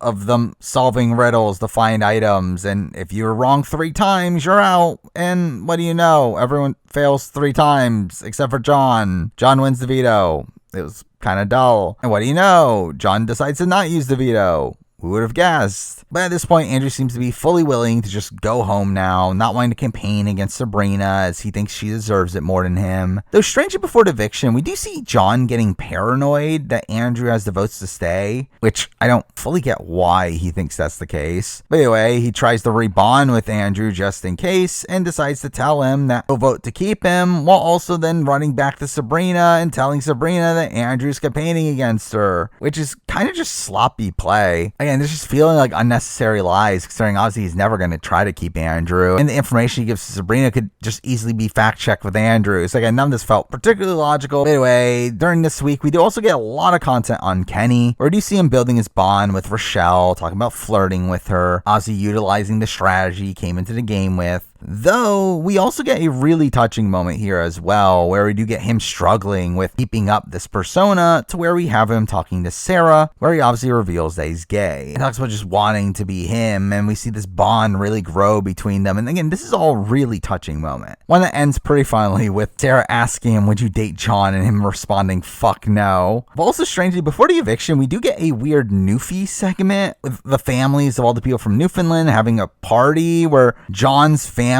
has Allison, Kenny's family, come over, and again, it's just bizarre. But it's also during this segment where we get introduced to Janelle, John's girlfriend, which is just kind of weird when you know the context of what happened after the show, where, I mean, straight up, like, Janelle looks so similar to Netta. And it's weird here too, where she talks about she would be friends with Netta, which doesn't become the case. Though obviously John ends up remaining faithful to her during the season, only to then break up with her immediately afterwards. But also all this is even stranger considering what happened between this season and BB Can 5, to where we would later learn that John would cheat on Netta with Janelle, and when Janelle would really throw it in Netta's face. And again, it's just kind of weird seeing Janelle in the show, knowing the context. But either way, we get to the vote where Andrew's obviously voted out here in a 7-2 vote. He gets the votes of Kenny and Allison, as you would expect. And Andrew ends up coming out here to some pretty sour reception. And being the first one that I can remember from BB Can of someone getting booed as they come out. And even Arissa clearly ends up not being a fan of Andrew here and openly calls him out on the sideshow for being misogynistic. And with that, I mean, let's talk about Andrew, who, again, I don't particularly like. I think Andrew sucks. Now, again, as a player, he held control for early portions of the game. Mind you, I think he was kind of just following whatever Kenny did. But still, the fact that he made it this far before getting targeted is pretty insane, though at the same time, a lot of that was due to comp results. And really, for me, he's essentially just kind of a slightly better version of Tom Plant. A version that, again, probably has better results. Again, he made it further, held more control, kept his allies more in line, but was kind of equally a dick on the show. And again, made some questionable comments. And again, like, I do not particularly like Andrew on this season. I think he plays a pretty major role in being this big foil for the underdog figures early on, and through that has kind of an interesting arc on his way out. But really outside of that, again, never particularly liked him here. But now for week 6, which really ends up being the week that really solidifies the underdogs taking control of the game, starting off with the HOH comp, where ends up being a pretty strong one here, being one of those where the first to answer correctly ends up eliminating another player, which is obviously pretty tense considering these two warring factions at this point. I will say there was a bit of an awkward moment on the live show where the buzzer failed and Marissa just decides to not mention it to the players and moves on to the next question, leaving them confused. And again, that was funny. Though this also does start a tradition with BB Can that is terrible, and that they don't finish the HOH comp in the Eviction episode for some reason. Again, they had the time, they could have easily, but they just don't, because that ends up being BB Can tradition. So they could waste time on it in the following episode. But anyway, we get Kenny being taken out right away by Netta here, with Kenny at this point obviously being the number one target for the majority of the house with Andrew out of the way. And then John continues to get answer after answer correct, taking out the first 5 side one by one, only for Arlie to then throw the comp, because that's Arlie for you. And we end up in a final between Netta and Heather, where Netta throws the comp to Heather, because that's also Netta for you. Where really, Arlie and Netta end up really throwing a lot of these competitions. Anyway, Heather ends up being the HOH here, with this really securing the underdog's position in the game here, with the first 5 side of things really being on the back foot at this point. But through that, we do end up seeing Arlie catching flack for throwing the HOH, with Sarah confronting him, telling him that she's not fooled by how he's playing the game, which, again, not ideal play from Sarah in this position. Or again, at this point, Arlie had been wanting to keep Sarah along for the ride, as again, that was obviously a potential ally for him. And though I do feel like a lot of her play across this week ends up being particularly bad, especially in the context of her trying to keep Arlie on her side, which really ends up being the end all be all of this week for her. Though out of the norm, we do very early on get the players being told to gather their belongings, leading to everyone freaking out, thinking that this is an instant eviction. And we see this massive scramble where Netta and Heather agree on Kenny and Rochelle noms. We have Sabrina being upset as she can't vote out Kenny due to her previous promises,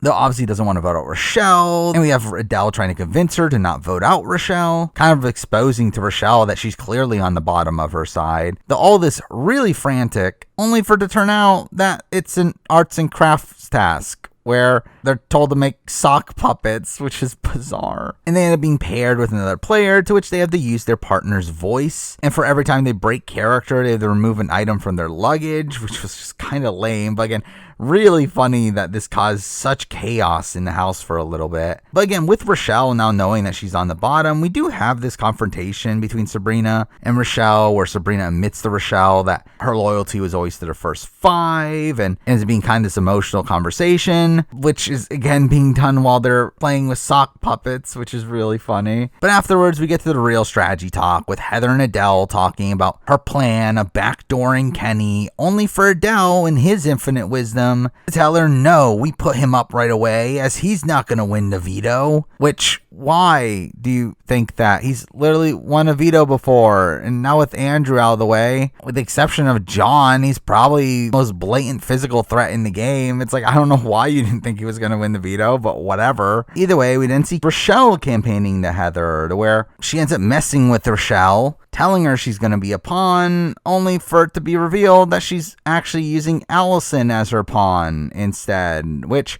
is not even explained on the show of why, which I believe it was because Allison was a stronger comp competitor, and through that obviously was more likely to be Kenny in the veto, and also was just a juicier target than Rochelle. But again, none of that gets even mentioned on the show. And speaking of Rochelle, we also get this bizarre moment of this week that again feels very BB Can of the players being called to the living room, where it's revealed that Rochelle had broken the rules. She ate candy in the HOH room while she was a have-not. And because of that, everyone is now a have-not for 2 days for some reason. Why is the punishment for Rochelle, who's already a have-not, eating food to put everyone else as a have-not? Why is everyone else getting punished for this? Again, BB Can does this all the time, and I really don't understand what the logic is here. I guess to them, they're thinking, oh, this is going to make people hate Rochelle. But it's like, it's not. It's actually kind of a benefit for Rochelle, for everyone else to be a have-not, as in that instance, it's kind of equaling the playing field. Like, I mean, I really don't understand what BB Can's thought process is in this, but whatever. Nominations happen. Heather puts up Allison and Kenny, to which we then see Allison go on the campaign trail, instantly throwing Sarah under the bus, revealing the first 5 to them. Again, another thing that wasn't on the show of her even being told about the first 5, but she essentially had been added to the first 5, taking over Andrew's spot, but she obviously knows that she's on the bottom of the alliance. Though through this also ends up revealing to the underdogs that Arlie was in the first 5 as well, where obviously they end up still trusting Arlie because they realize how much information he's leaked to them and realize obviously the lengths he's gone to target Kenny here. But at the same time, I do really feel like this does up his threat level in the game, making it more apparent that Arlie has a lot more going on than they expected. But through Allison throwing the first 5 under bus, we then have Sabrina being really upset that Allison is working for those that got Andrew out of the game. And she says, why would you do that to me? And that she really meant it when she said that she wanted her to come to her house, which is kind of a funny line there. But again, like, what did Sabrina want her to do? Just like roll over and die? Like, obviously she knows that Sabrina would be more loyal to the likes of a Kenny and a Sarah than she would to her. So obviously her being upset at her here is kind of dumb. But anyway, we get the veto pick where Arlie is picked and is annoyed as he obviously doesn't want to make his allegiances known yet, but also Sabrina and Rochelle end up being picked here, which ends up being a really good pick for Kenny, essentially picking all of his allies outside of Sarah. I mean, you get to the a veto sponsored by Yukon Gold, with the winner getting a history prize pack, including a genuine gold nugget, which is bizarre, but it ends up being the spelling competition, where obviously you have to dig through dirt for their letters, and this ends up being a pretty unnotable one here, where really just everyone does really poorly here. I mean, Allison struggles to get any vowels and only creates the word cry. Rochelle says that I hope it's good enough and has crest, a 5-letter word. Sabrina has shocks. Arlie openly throws it through having farting, and sadly that almost wins him the challenge, where Kenny ends up winning it here with the word shocking, which is also a pathetic word, while Heather ends up misspelling wishful and losing, and all this like really terrible performance from everyone here. But Kenny ends up winning the veto, to which instantly Sarah celebrates with him, which is essentially the nail in Sarah's coffin, with it just making even more apparent how close the Kenny and Sarah relationship is, and really making Arlie just completely drop her, making her a pretty easy renom here, where Arlie, again, now campaigns to take out Sarah because she's too close to Kenny, and is also the deciding vote in this situation as well. And Kenny also doesn't do a particularly great job in campaigning for Sarah here, to where he just makes it so clear that his only priority is to keep Sarah safe, which ends up putting a massive bullseye on her back. But before we get to the veto ceremony, we do also get a new twist being added to the game, where the fan meter had reached 6 million, and through that releases a secret power of veto, which is a twist that I've always really liked. I really want them to bring this back, and while we've had modifications of it on BB Can, I'm still shocked that BBUS has never really utilized this.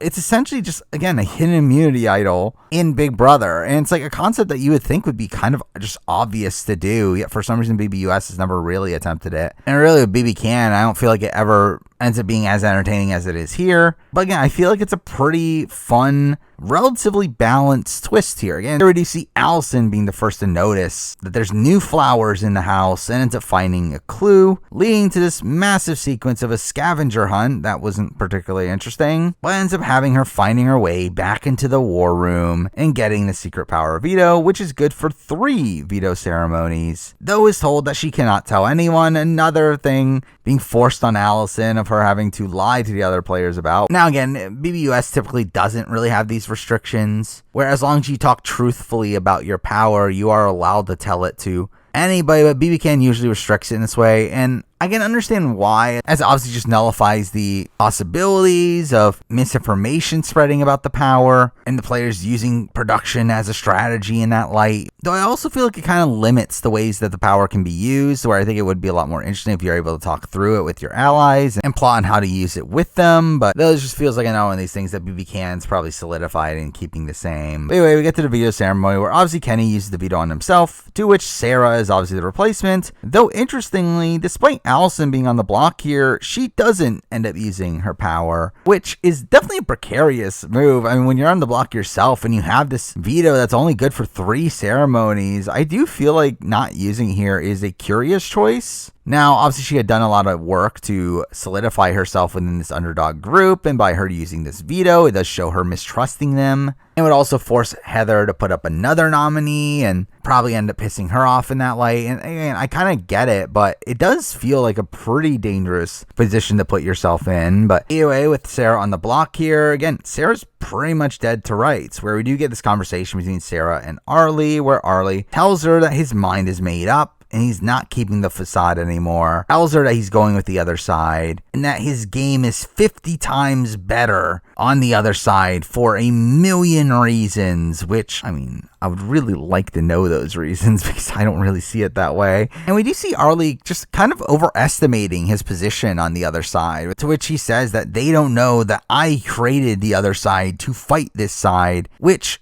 is probably the way he perceives it, though I do think it is a little bit misguided. I do think something that he is neglecting, and something I think just in general, a lot of players on this season seem to neglect, is just how close John, Netta, Adele, and Heather are, where they end up being a pretty solidified 4 from relatively early on, where while Arlie, again, did do a lot of work in creating a power structure on the other side, it always felt like it was never as solid as he thought it was, especially with the Netta factor of it all, with him just kind of seeming to neglect Netta. So it gives Arlie this misconception that he thinks that he's the center of the other side, when in reality it's more so John and Netta who are at the center of the other side. Though obviously during this week we do see that side fully solidify, creating a 6-person alliance between John, Netta, Adele, Heather, Arlie, and Allison. A 6-person alliance that is jokingly called the Nettas at first, though eventually gets their actual name in the Sloppy Seconds, which ends up being a pretty notable name for me. Kind of this definitive name for an underdog alliance that forms midway through the game. And while the Sloppy Seconds really doesn't last too long, with Allison flipping almost instantly and Arlie being taken out of the equation pretty early on, I do feel like this alliance gets remembered much more so for its core, where I think a lot of people remember this alliance as the John, Netta, Adele, Heather alliance, when in reality Sloppy Seconds themselves obviously include these outliers that get taken out pretty soon afterwards. But coming into Eviction, we do get a couple more segments. One being an interesting segment for Netta in particular, who talks about wanting Kenny to be weak for the next HOH.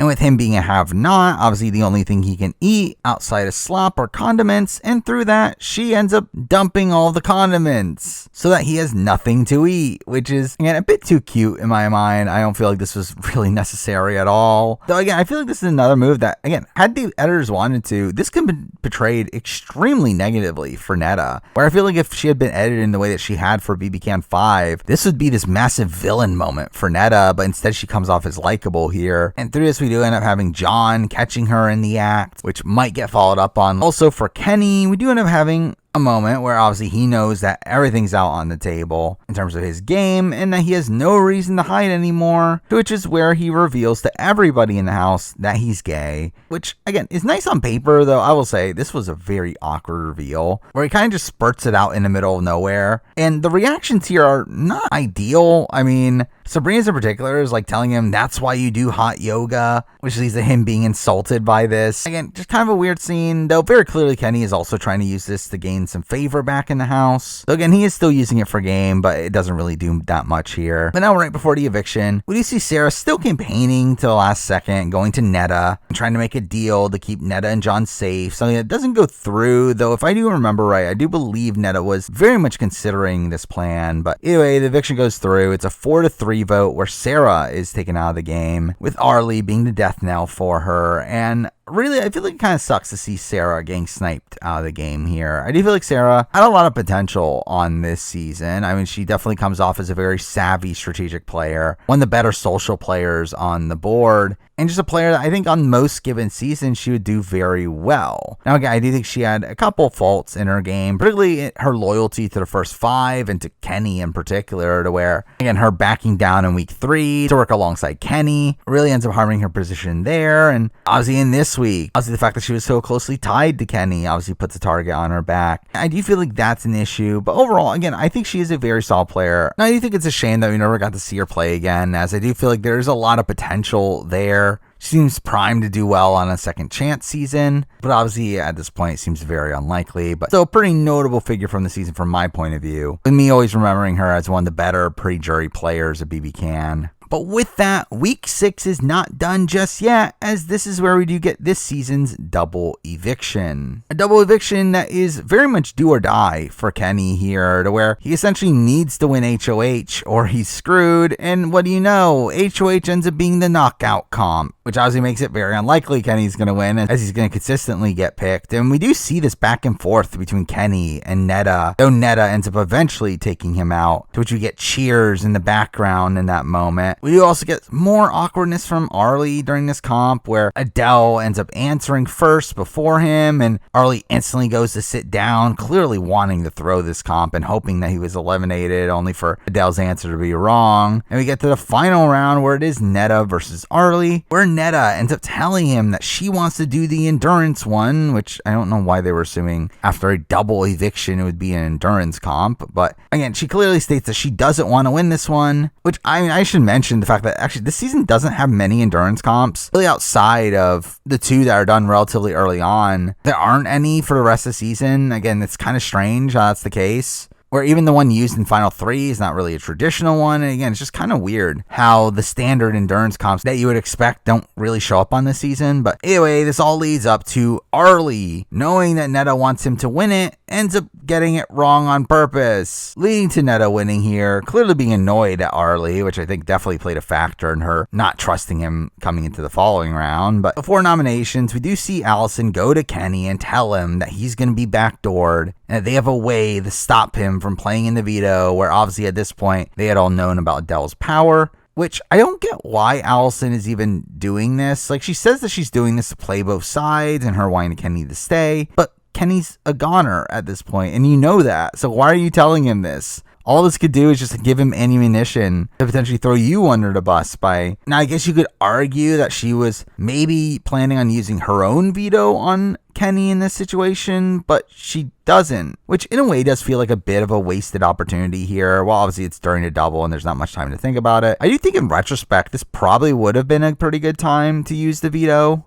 I do think the concept of using the veto here to keep Kenny in the game, someone that's obviously very strong competitions and someone that's going to be a target ahead of you, is at least the notion to entertain. And obviously using it would have led to a lot of chaos here. Whereas we do see Arlie winning the veto and using it on Rochelle, through that obviously both of them are safe. If Allison used the veto on Kenny, herself and Kenny are both safe, meaning at that point Netta will have to nominate one of her core alliance in Adele, Heather, or John. More than likely she puts up Adele. And I mean, to be fair, you probably don't have the votes to keep Sabrina in the game in that position, though it would have been very close. It would have been a 3-3. And I think it's a move that's definitely worth considering, as either way you'll be coming out of this HOH with 3 pretty solid numbers. Again, Kenny has a target ahead of you, though realistically, again, like knowing how the following round plays out, that would have obviously been a more opportune time to use it. But I still think it should have been at least a consideration here. But anyway, we see the noms go through of Rochelle and Sabrina, where we obviously plan on backdooring Kenny, and we do get the veto pick immediately afterwards, where it just goes through. Heather, Adele, and Arlie are picked. Kenny's going home. Now, during the veto, we do essentially get the typical clown shoe style competition of running into a pit, though here they have to find the names of the first 5 boots and put them in boot order, to which Adele is just dancing around, not even trying, because obviously he knows what's going on, while Arlie goes complete beast mode and really just destroys everyone in this comp, which I don't understand why. Now, again, the fact that he wants to be the reason why Kenny goes home, be this like added move move for his resume. But again, it just ups his threat level, where once again, he's just showing and openly revealing to everyone that, yeah, he's been throwing a comps, which again should have been obvious, but just the way that he demolishes everyone in this veto puts even further of a target on his back, which again just feels so unnecessary to me. And we obviously have him hamming it up at the veto ceremony, saying that this will be a surprise to all of you that I'm not using the veto on Sabrina and instead using it on Rochelle, which we get some funny reactions to that. But Kenny goes on the block, and obviously Kenny gets voted out in a 5-1 vote, where surprisingly Rochelle votes out Sabrina, which was kind of out of left field. Though I would assume Rochelle wanted to keep Kenny in the game as a stronger competitor. But with that, Kenny goes out in 9th place here, typically a spot where he would be the first jury member. But this is where we get the reveal that the jury is not starting yet, to which we later get the reveal that that is because the final 8 will be the start point of the jury, with us getting 6 jurors, where the 7th vote will come from Canada, which, again, nothing too special. This has been done before, of America getting a jury vote in the US version, and particularly of how BB-8 played out. And really just in general, it's kind of a mostly inoffensive twist. Again, it's essentially just a tiebreaker, if anything, where really the one vote from Canada isn't going to matter in most situations. It only matters if it's a tie, and through that, at that point, who really cares what the tiebreaker really is? I don't personally mind this addition to the season, though I do find it weird how late the first juror gets added to the game, where I believe this makes this probably the shortest post-jury phase in the history of Big Brother, especially weeks-wise, where the end game of the season is really condensed, where obviously we get the double here, we follow that up with 2 people going home in week 8, followed by obviously the condensed final 4 and final 3 rounds. Again, it really makes this end game feel like it goes by in a breeze, but either way with that, we do lose Kenny here, who was obviously a massive character on this season, was such a prominent fixture of the early game, kind of being the true mastermind of the early game, really running things alongside Andrew, though kind of being the one that actually told Andrew what to do. Now, again, I do think he puts himself out in front way too much, which puts a massive target on his back. And also it does have some emotional moments that do harm his game at points. But overall, I think Kenny is a very strong player, one of the better pre-jury players in the history of the show. And someone that, again, I'm also surprised that we never got to see Kenny play Big Brother Canada again, considering how massive a presence he felt like on this season. But with that, we move on to week 7 and the start of the jury phase of the game, and probably one of the better weeks of the game, at least from a gameplay front. Now, it all does start with a pretty lame HOH of them just having to balance balls on a table maze, a very Survivor-esque challenge, though also a weird one that starts at the end of the double eviction episode, which really just shows how much they crammed into that one specific episode, especially because they also have like this very awkward Q&A before the challenge starts as well. But anyway, we do have John talking about how he doesn't need to win, but he needs to make sure Rochelle or Sabrina doesn't win. And what do you know? He wins. To which is the first point that I believe we hear him yell out, "Wake up Canada," which ends up being his tagline that he says every time he's on the show moving forward. But with that, we have John talking about how this is going to be an easy HOH, and he's going to take out one of Rachel or Sabrina, who we do get the first mention of them being called the Gremlins at this point in the season, which is kind of a notable nickname for them, though again, obviously this concept of this being a chill week does not come to fruition. Though with that, we do finally get set up on the show of the Arlie-John relationship that really got neglected in the edit up to this point, but here we do see their final 2, called the Goof Troop, to which we then flash back to them having done the alliance symbols throughout the season. Though for John, this is clearly a backup alliance. He does talk about how Netta is the person he's truly loyal to, though I do think John at this point in the season did truly intend on taking Arlie very deep into the game, though we do get sprinkles of doubt between the two, where you see John clearly protecting Netta in their conversations, talking about her as if she'll just do whatever John wants, to which Arlie instantly knows that he's lying here, clearly showing some friction there. But following this, we do see Arlie trying to do some damage control with the Gremlins, damage control that really just doesn't work, with Sabrina still being upset at him for causing her to lose her alliance in 2 weeks, which I should mention the fact that the first 5 ends up crumbling so quickly here, and 4 of its 5 members all go out in a row is actually a pretty insane stat there, though it's all for naught initially here, where John does nominate them anyway, with Sabrina being upset at John, calling him stupid for not going through with their deal, and that he just lost their jury votes, which is a concept that gets brought up constantly here of Sabrina just constantly threatening her jury vote, which is funny considering obviously Sabrina doesn't even get there. And also, it's just funny considering Sabrina thinks she actually has the influence to actually change how the jury ends up voting. Though once again, we do see Sabrina really underestimating John's relationships in the game, saying that it's stupid to go after him because everyone in the game is going for John, except for Netta, which is again just completely a misread considering at this specific point, I don't think anyone is going for John. But anyway, we then start the veto episode with Arlie talking about how much he trusts John and he trusts him as much as he ever has. Only for us to cut to Netta talking about how Arlie is the biggest threat in the game and that she needs to strike first, which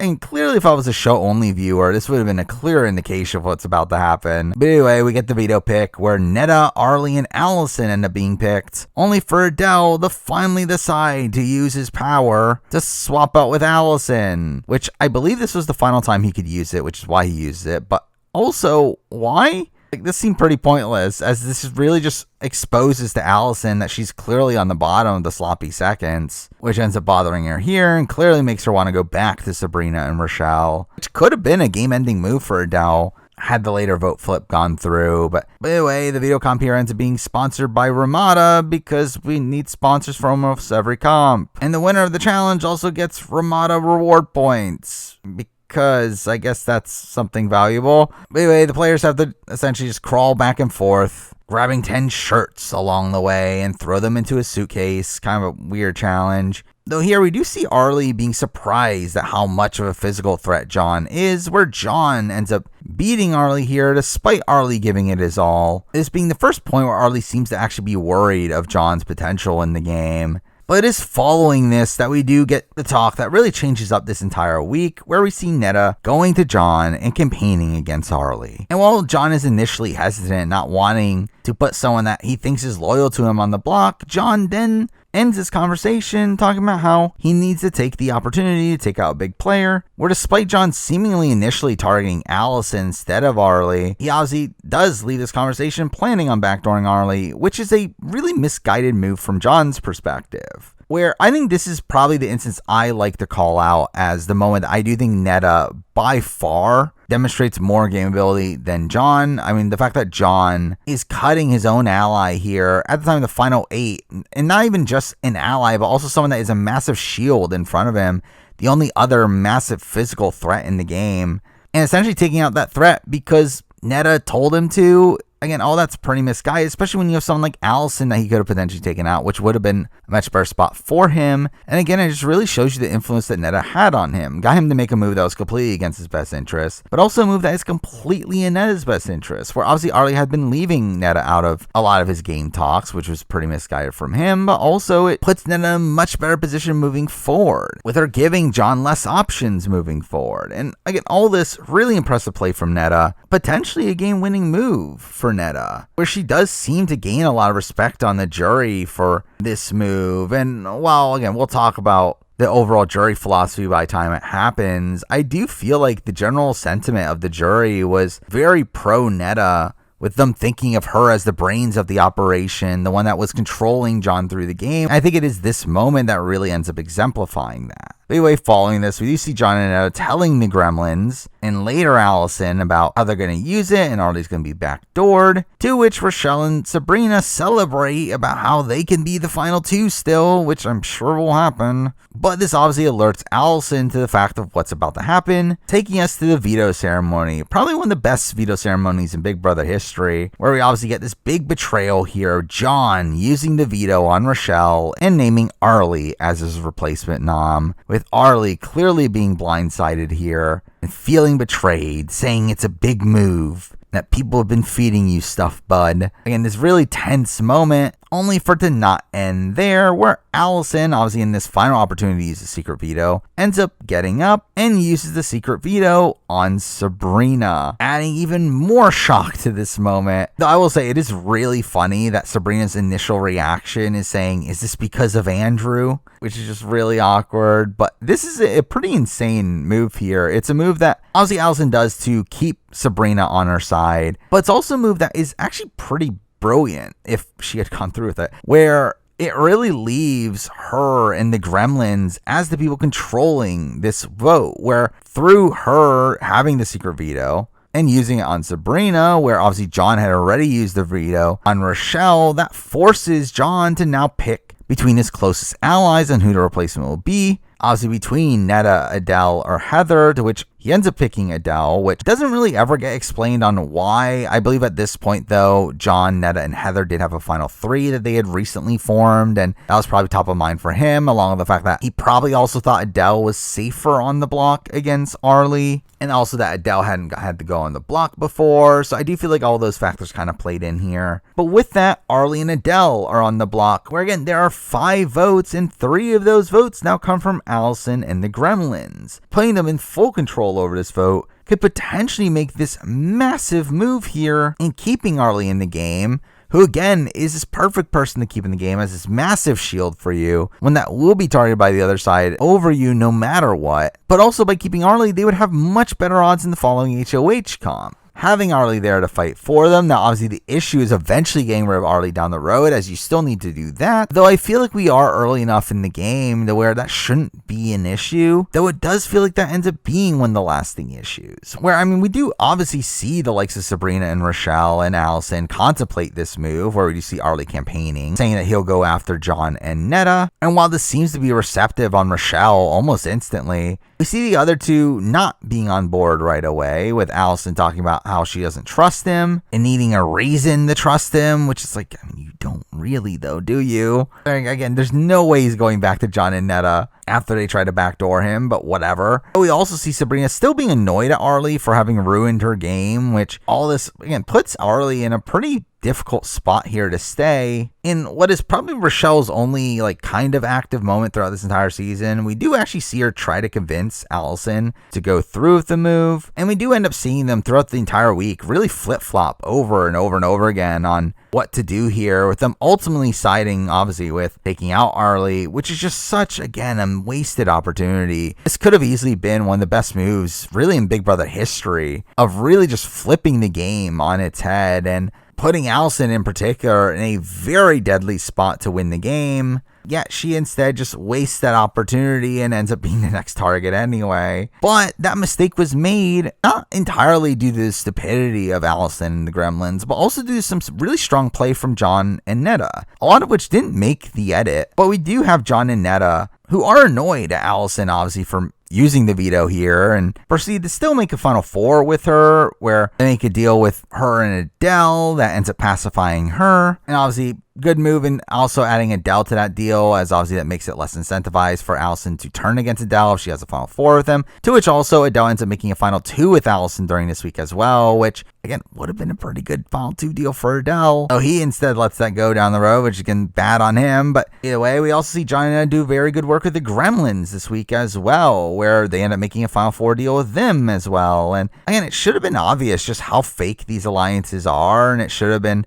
kind of obvious that they had to make this move, yet somehow, again, they don't. And we do get this funny confessional from Allison immediately afterwards, which is just all wrong, where she talks about how her heart is with Sabrina and Rochelle, but her head is with John, which is like, no! Both your heart and your head should be with Sabrina and Rochelle. She talks about how she's comfy in the game, which again, she shouldn't be. She's the biggest target for the following round. And also talks about how she doesn't know if she can trust John or Netta, which again, I can blatantly tell you, you can't. You should know that you can't. But all this is just really frustrating, considering Allison seemed to be so close to being a great player here. She seems so close to making a move that could have really changed the game. And again, considering her spot coming into this season as a new player that was added in week 3, for her to even be in this position is extremely impressive, considering how tough it is to build up social capital from that point in the game. But again, it just feels like such a wasted opportunity that just makes it even more frustrating that it is so. But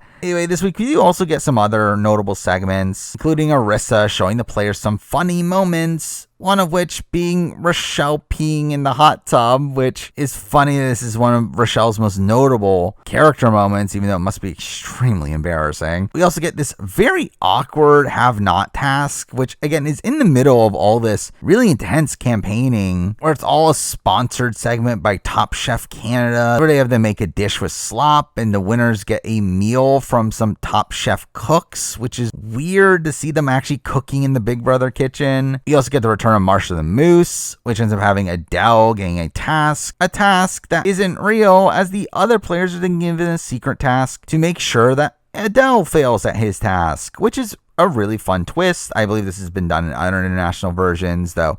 Again, really fun TV here, really something that differentiates BB Can from BBUS. And we do get a funny little moment from all this, and Adele asking Sabrina on a date, to which her instant response is that I have a period, which he responds with, we're not fucking, which was really funny to me. But obviously he ends up failing here, and this leads to this really awkward moment of Adele arguing with Marsha, which I feel like is Adele genuinely being upset that he failed, which kind of goes against this persona that he tries to exude in the DR, where he really just ends up insulting Marsha, saying that I'm going to rip your antlers off your head. Again, one of the frames on the wall and pretends like he's going to hit Marsha with it. He says, let's rock and roll, Marsha. Let's see who's the first to crack. And again, all this feels like very real and doesn't really feel like the hammy character that Adele typically is, though again we do have some funny responses from Marsha where she tells him game on bitch. Obviously we get the reveal that this was all obviously a secret mission and that the entire house is getting a reward, the reward being a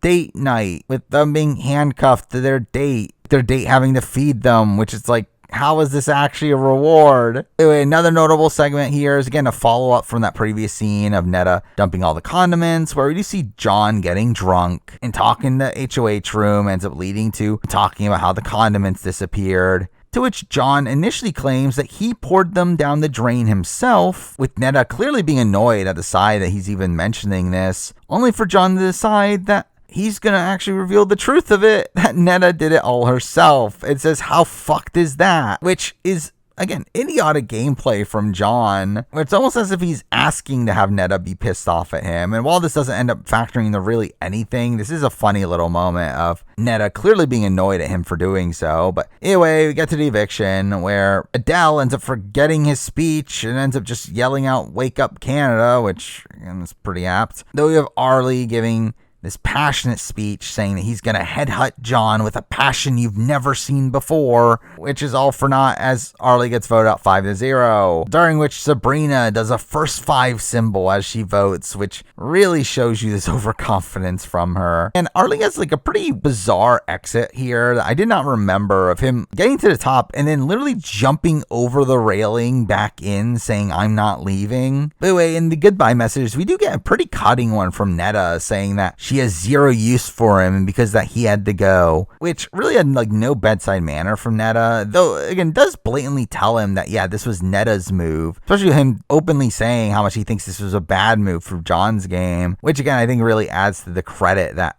Netta ends up getting from the jury. But with that, we obviously do lose Arlie here, who is someone that I always really liked. I mean, he's someone that is obviously a massive super fan of the show and does very much feel like this evolution of the Alec and Peter sort of archetype of this massive super fan that is trying to pay homage to the show through their run. And with Arlie just being such a ham in like everything he does on this season, I've always personally found that really endearing. And I do think Arlie is also a very solid player as well. I mean, he's someone that was playing the middle for a lot of this season and really was pretty integral into forming the sloppy seconds, though again I do feel like his timing of things and his just very overt strategic nature in the game was something that just made him such a massive threat by this point in the game. And again, just straight up, I do think he just makes some misguided calls along the way and obviously just ends up losing this battle between him and John and Netta at the very end. But overall, again, I do think he's a very solid player. I do think he's also a really fun character and someone that I'm kind of disappointed we never did get to see him play again, as I do think there's a lot of potential there. Anyway, with that, we get to week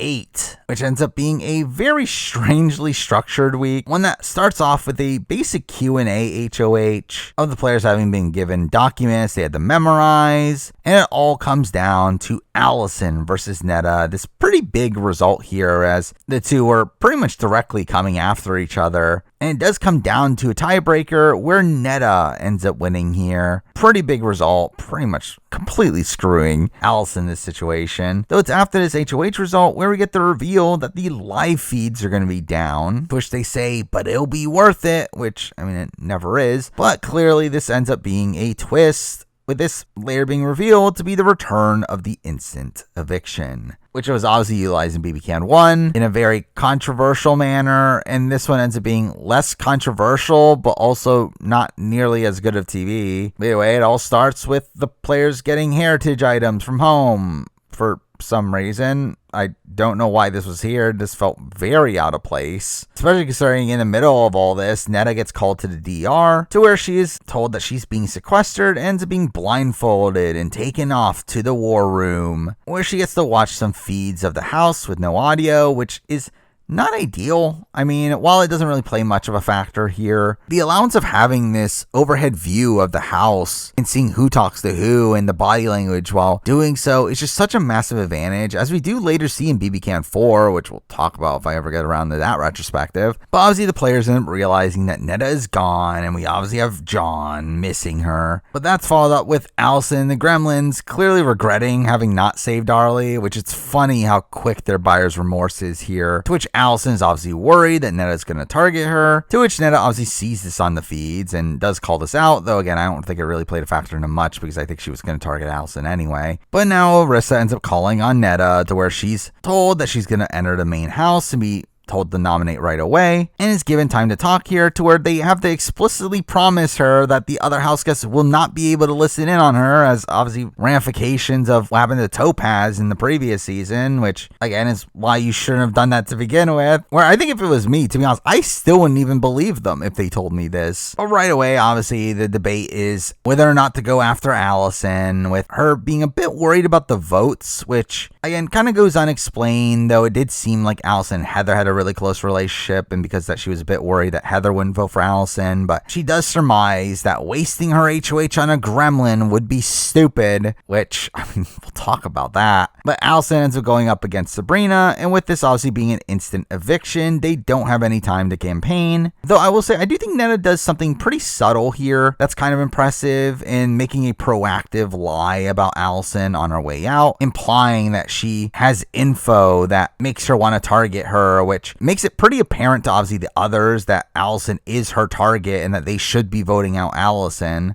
And what do you know, we get a unanimous Allison vote. Though, to be fair, again, I think it probably would have happened even if Netta didn't do that. But also finally here, Rochelle does seem to struggle with her vote, kind of being another one of these instances where Rochelle is considering voting out Sabrina, seemingly because she realized that Sabrina isn't that big of a benefit to her game. But anyway, with that, we lose Allison, who, again, I think her move to not keep Arlie is pretty boneheaded, but I do think it still demonstrates a lot of potential. The fact that she got back in the game in a spot where that one decision could have actually led to her potentially winning this season. Again, I do think Allison is a pretty underestimated player here, where considering all the disadvantages she had, there's no way she should have gotten anywhere close to being as much of a power player as she ended up being. And just in general, I've always liked Allison. Now, she's not the most riveting TV in the world, but I do feel like she's someone that comes off as very likable, as she is a super fan of the show. I think she's someone that, again, I would have a decent amount of faith in if she were to ever play again. And I do think it's disappointing to see her get sniped out of the game in the way she does here, but in a way it does also feel like justice in just showing her how boneheaded the previous decision she had to making was. But again, I did mostly like Allison on this season. But with that, we then get to the rest of the week, which ends up comprising of obviously the final 6 round, which probably ends up being the most boring round of the entire season, where the gameplay here is pretty straightforward. And again, the overall editing of it is a bit weird, where they really end up rushing through the nomination episode portion of it, considering obviously the instant had to take up a good chunk of time. But we go right away into the HOH, a pretty lame one where it's pretty much a basic trivia comp, though it's one where you have to put the pieces in place to where if you're right, it will allow the ball to go down the track without getting blocked, to which Adele literally just guesses and does trial and error the entire comp and ends up winning, which is kind of funny, especially considering this is literally Adele's only comp win throughout the entire season. But right away, Adele ends up telling the Gremlins that they're going up, calling out Sabrina as being his nemesis. with obviously Sabrina being incensed at this as they just saved him and calls him out for swearing in the Quran, which, I mean, the fact that she brings religion into this is not ideal. Now, I mean, to be fair, they both commonly brought up religion in their feud, which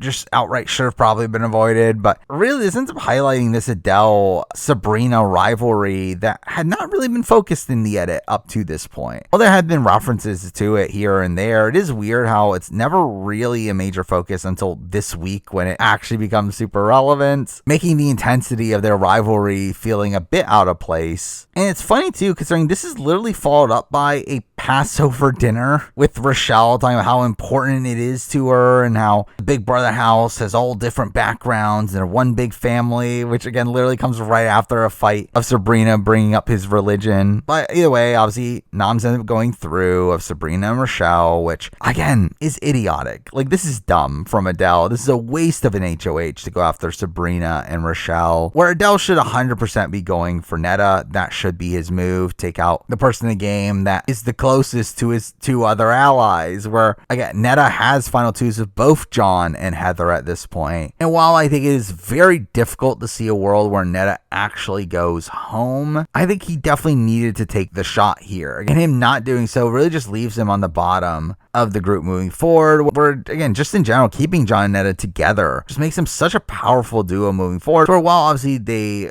lose faith in each other in the sense of them getting to the very, very end over the next couple weeks, they still are pretty solidified really the entire way of taking each other to 3, which obviously makes it much more difficult for Adele to make it to 3. Instead of going after the gremlins here, he really should have been trying to work with them, as he probably ends up beating both of them in a final 2, and they would have been the numbers he needed to really maneuver through the rest of the game, considering how he was clearly on the bottom of his original alliance. And all this is just such a wasted opportunity for Adele, with him kind of putting himself in a non-winning position from this point forward, though it does make for some good TV, where while again obviously the targeting of the gremlins isn't particularly interesting, he does really ham it up in his nomination speech, which leads to some drama where he does nominate Sabrina, saying that she's been a thorn in his side since day 3 and that she pinned him against religion, saying he nominated Rochelle because she is the co-founder of the gremlins and nothing more than the mere shadow of Sabrina, and that he doesn't know what she's doing in this game and wants her to take the walk of shame. And all this is just really funny, especially considering how Sabrina and Rochelle are taking this so seriously. Like, they are so insulted by this speech to where they're sobbing afterwards. Well, we have the complete opposite reaction from Netta, who's literally laughing during this speech, as I would be. Though this once again kind of highlights this dichotomy with Netta, where again, this easily could have been portrayed as her being villainous, that she's laughing in the face of her opposition, especially when we then cut to John and Heather, who both talk about feeling bad for Sabrina and Rochelle. Though again, instead of the way that she was portrayed in BB Can 5, this ends up being portrayed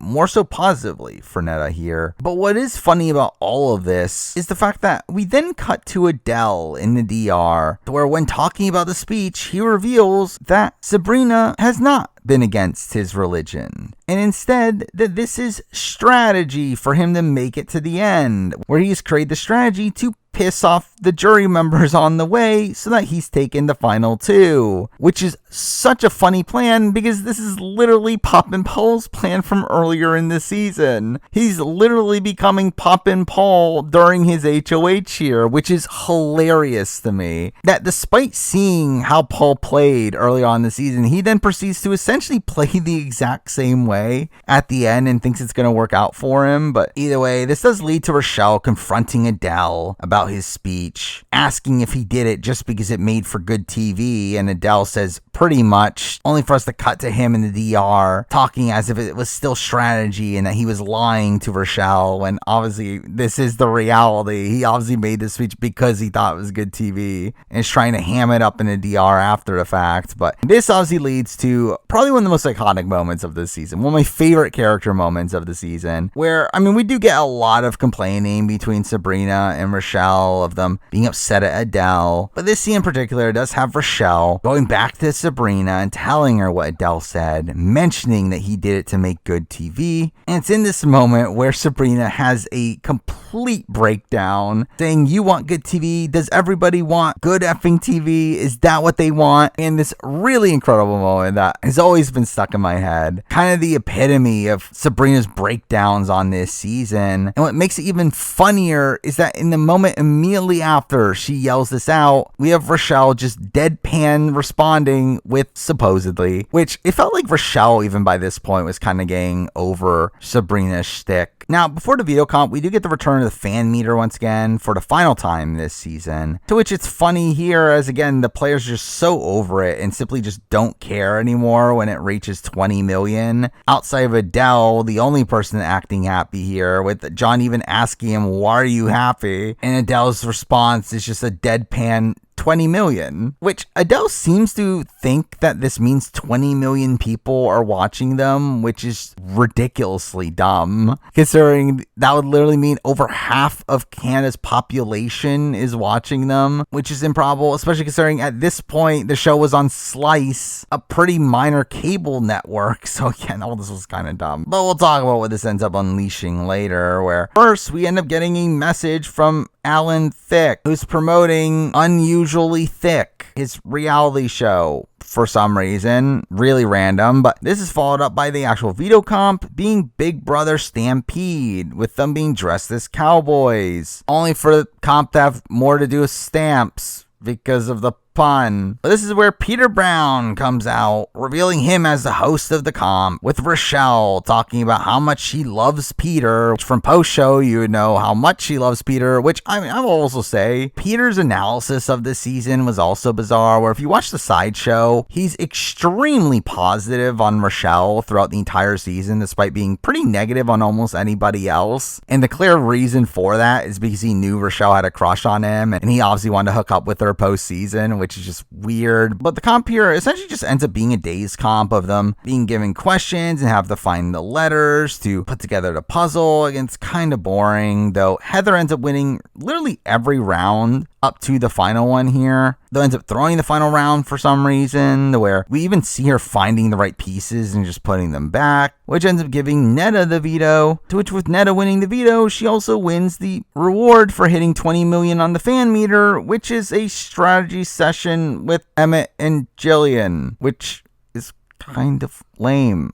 I personally wouldn't want a strategy session from Emmett and Jillian. I mean, again, Emmett is one of the best players in BB Can, but I mean, considering neither of them are big fans of the show, and Emmett's strategy in itself was also kind of flawed, and again, Jillian never was the best strategic thinker. And I personally wouldn't be dying for advice for either of them, but either way. What I do find interesting about this is more so us getting the rundown of Netta's thoughts on the game at this point, where, again, we do get the reveal that, yeah, she does have a final 2 with John and Heather, though her true plan is to take Heather to the end over John, which, I mean, part of that plan does change, but again, it is set up from this far back that she doesn't actually plan on ever taking John to the final 2, instead wanting to make a big move along the way of her being the one to get rid of John, which, I mean, again, shows Netta as the more competent player here, being the one that was more willing to cut John than John was, even though John, again, is the one that later cut her, but he doesn't make that decision until way down the road, as we do end up seeing him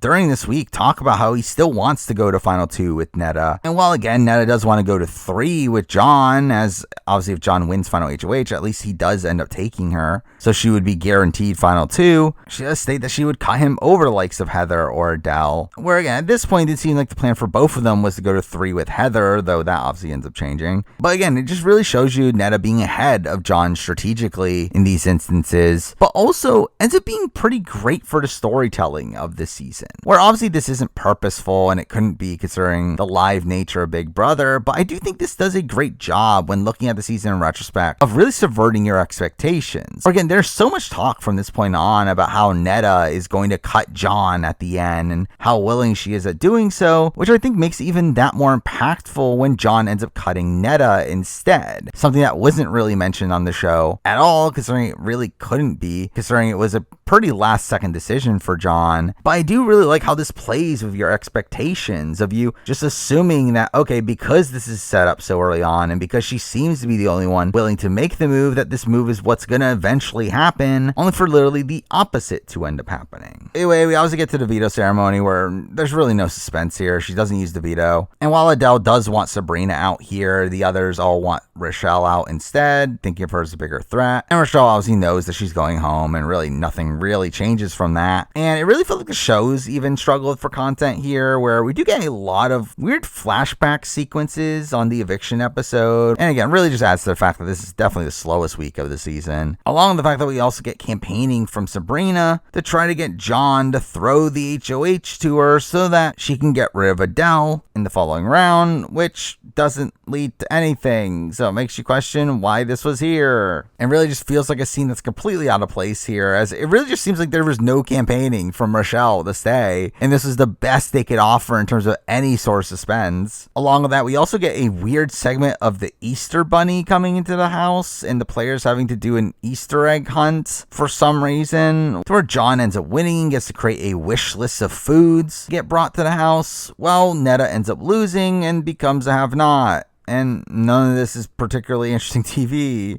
But anyway, we get to the eviction where Rochelle is evicted 3-0, where Rochelle says that Sabrina will be her best friend for the rest of her life, which 100% did not age well. Either way, we lose Rochelle here, who I think is probably one of the bigger duds of this cast. I think she's probably the person that brought the least to the table, which I think is a shame, because I do think Rochelle is a very affable person here, just someone that was so bad at the game, really didn't seem to have that much of a mind of her own, and simply just followed Sabrina for a lot of the season. And while there are moments of her seeming to have decent strategic thoughts, particularly in her probably being the most on board with keeping Arlie, and also the moments of her, again, like thinking strategically and her probably wanting Kenny around more so than Sabrina, it still really isn't enough for me to actually look at her game positively, as she completely backdoored one of her closest allies in the game in Ica, which is a really terrible move. She finds herself on the bottom simply just due to inactivity in the game, where again the fact that the sloppy seconds form and Rochelle isn't included in that, despite the fact that she was on the bottom at a point earlier in the season, I think it's pretty indicative just of how little she played outside of her relations with Sabrina and Kenny. And she seemed to be a player that was largely motivated by emotions, and also her feud with Heather wasn't particularly great. And again, there's just a lot to not like from Rochelle. Now I think the redeeming factor of all this is the fact that she was super young. She was only 20. I'm sure she's changed over time. I think it actually may be interesting to see Rochelle play the game in the modern day. I think seeing a 30-year-old Michelle, where I believe she's currently a psychologist, like seeing that Rochelle play Big Brother, I think would be a lot more interesting than obviously the 20-year-old college student version of her. But again, another situation that is probably not super likely. But now for week 9, which obviously comprises of the final 5 round, which, while only kind of slightly better than the previous week, it does still have a lot of intrigue here, particularly based on where this end game is going. Though it does all start with a really physical HOH comp, essentially being a redo of the comp we see Brendan winning in BB12, where they have to untangle this rope through this course, and it's an extremely physical comp here, one that seemed primed for John to just easily win this, which he does. But through it, we do end up seeing Heather do extremely well as well, which does surprise pretty much everyone there, and does end up making a big target of herself, where really just out of nowhere, we start to get talk from Netta about how this makes her want to get Heather out, and her being this good at comps is scary, and that she does worry that Heather would target John. And again, like, all this really comes out of nowhere. I mean, last thing we saw was them having a final 3 deal, and how Netta wanted to go to final 2 with Heather. So again, it's very strange how abruptly this comes on the show here. But with John being HOH here, we do hear him talk about how his initial plan was to go for Sabrina, but now seeing how much of a threat Heather is, he now wants her out instead. To which we do see John, Adele, and Netta making a final 3. And again, like, I don't really get why Netta is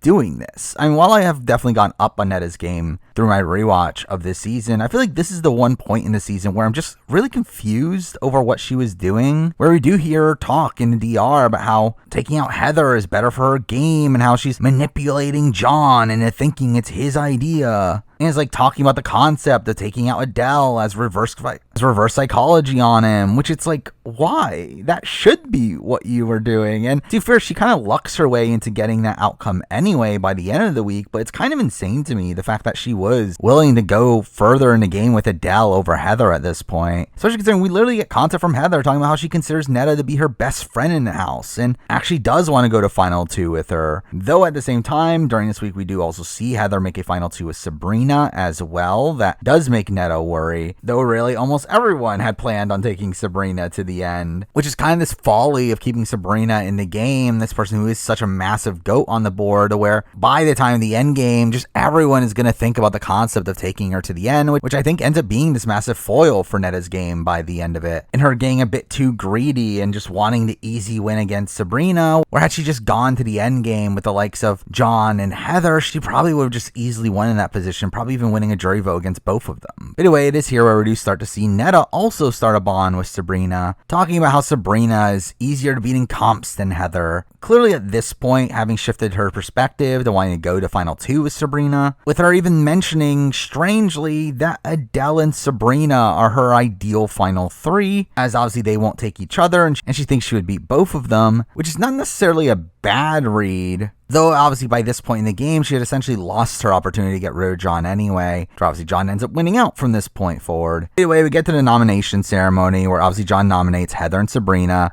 as was planned. Though interestingly, Heather is blindsided here and starts crying, to where it turns out John didn't tell her she was going on the block, which is insane to me. Like, again, this is such misguided play here. Not even tell Heather, who's supposed to be one of your closest allies, that you're going to be putting her up in a position where, again, like, he does pretend like she's the pawn. So why not just tell her that? And by blindsiding her here just makes it more likely that you're going to piss her off, makes it more likely that she's going to be aware of the fact that she's not actually the pawn. Again, the fact that he doesn't tell her here is pretty insane. Though at the same time, we do get concept from Netta consoling her, talking about how she wants to utilize this to her benefit and getting her jury vote. So again, another situation where Netta does play this pretty well, but it's just weird that John completely botches this situation. But coming into the veto comp, we do see John and Netta talking about wanting Sabrina to win the veto, so that way their voting out of Heather isn't looked at as big of a betrayal, considering obviously they at least stuck to their Final 4 deal at that point. But what do you know, we get to the veto, which ends up being sponsored by Twistos, because everything needs a sponsor. But here we have them having to find letters in a win machine and spell out a phrase, though there's also a temptation here, where inside the machine are also some dollar amounts, to where we do end up seeing John and Netta going for the money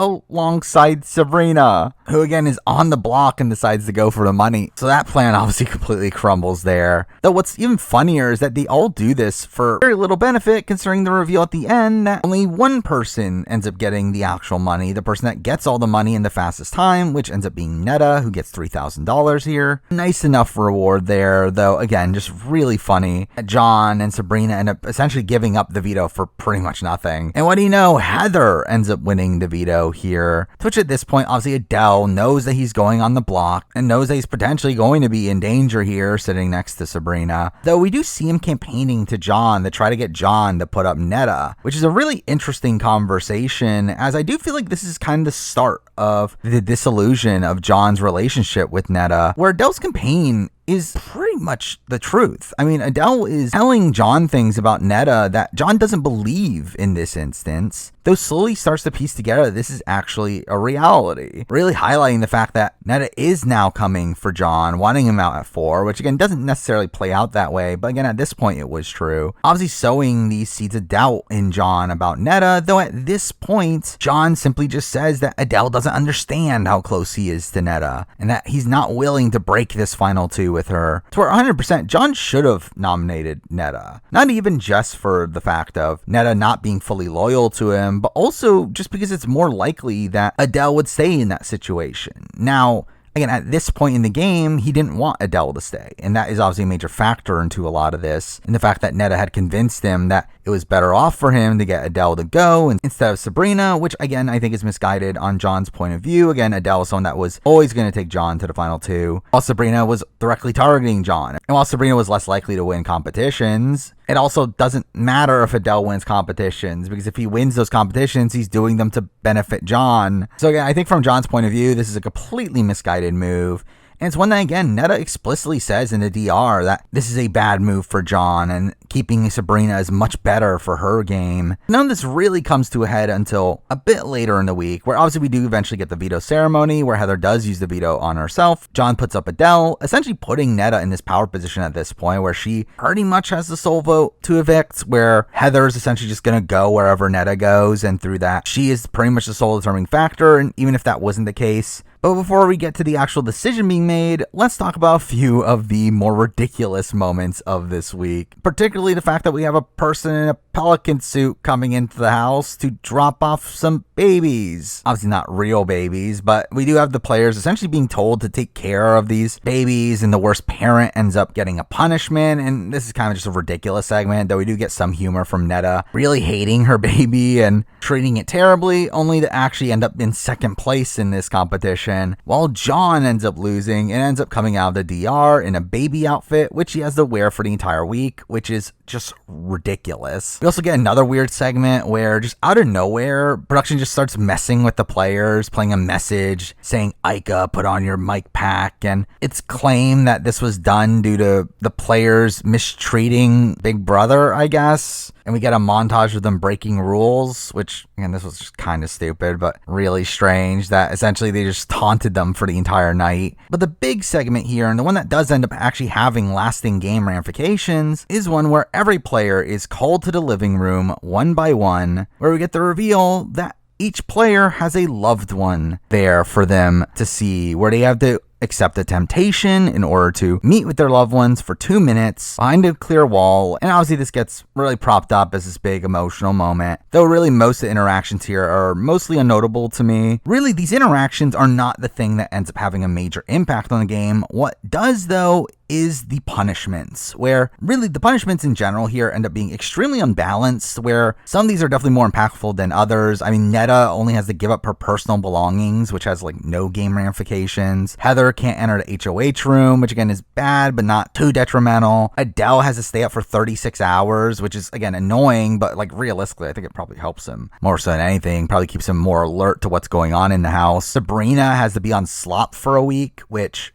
is pretty detrimental, especially when no one else is having to do that. But probably the worst punishment of them all is the fact that John has to get 24 hours of solitary confinement, which again is kind of funny that I'm calling this a punishment, considering it actually works to his favor, as we'll talk about. But this ends up being, again, largely unfair that he's away from all the other players for a full 24-hour period, a 24-hour period where the game could certainly flip against him during that time. But before the punishments actually start, we do see John talking about wanting to keep Sabrina now, obviously having been influenced by Netta, explicitly saying that they can't even make a comp that's tailored for Sabrina to win, which he's literally proven wrong almost immediately. And again, I really don't get why John wants Adele out in this situation, but again, the punishments ends up starting to where John is stuck in the HOH room for 24 hours, during which he has a change of mind. He starts to realize how dumb it is that he wants Adele out, and ends up coming out of the room really resolute in wanting to keep him. Though again, during this time, we do see Netta really do a lot of work here to secure her alliances and really separate herself from John, which I do think, again, she kind of shows you the downsides of this from John's perspective. Though interestingly here, we do end up seeing Adele obviously campaign to Netta,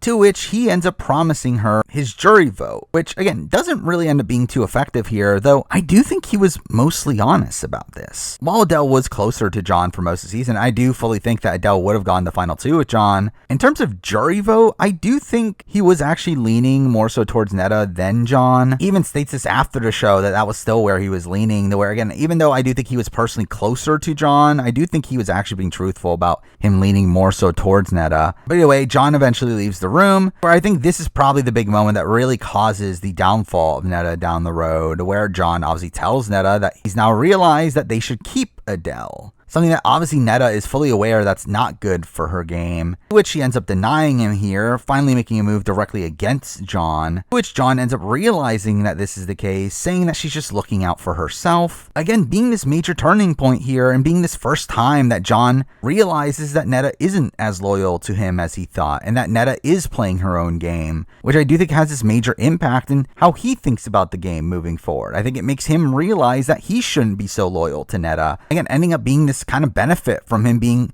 separated from Netta for 24 hours, keeping him away from her attempts to manipulate him, which ends up benefiting him in a bit of an unexpected way here. And to add to that even more is that we do also follow this up by the time of the eviction, where the morning of, despite the fact that John and Netta had agreed to not tell Adele that he was going home, Netta ends up telling him in the morning anyway, obviously annoying John, making him even more alert to the fact that Netta is playing her own game, making him realize that she's playing for jury votes, and once again, just really severing this tie between John and Netta. Obviously, we get to the eviction where Netta is dressed up in a garbage outfit because she doesn't have clothes, which is humorous, but Adele is obviously voted out 2-0. And again, I personally really loved Adele at the time. Adele was my favorite character from this season. He was my rooting interest. On the rewatch, he's still fun. I mean, he definitely does still have some funny moments, particularly through his like really hamming it up to the camera, where he's probably one of the biggest hams in all of Big Brother Canada, which is how much he tries to play into this notion of him being Canada's boy and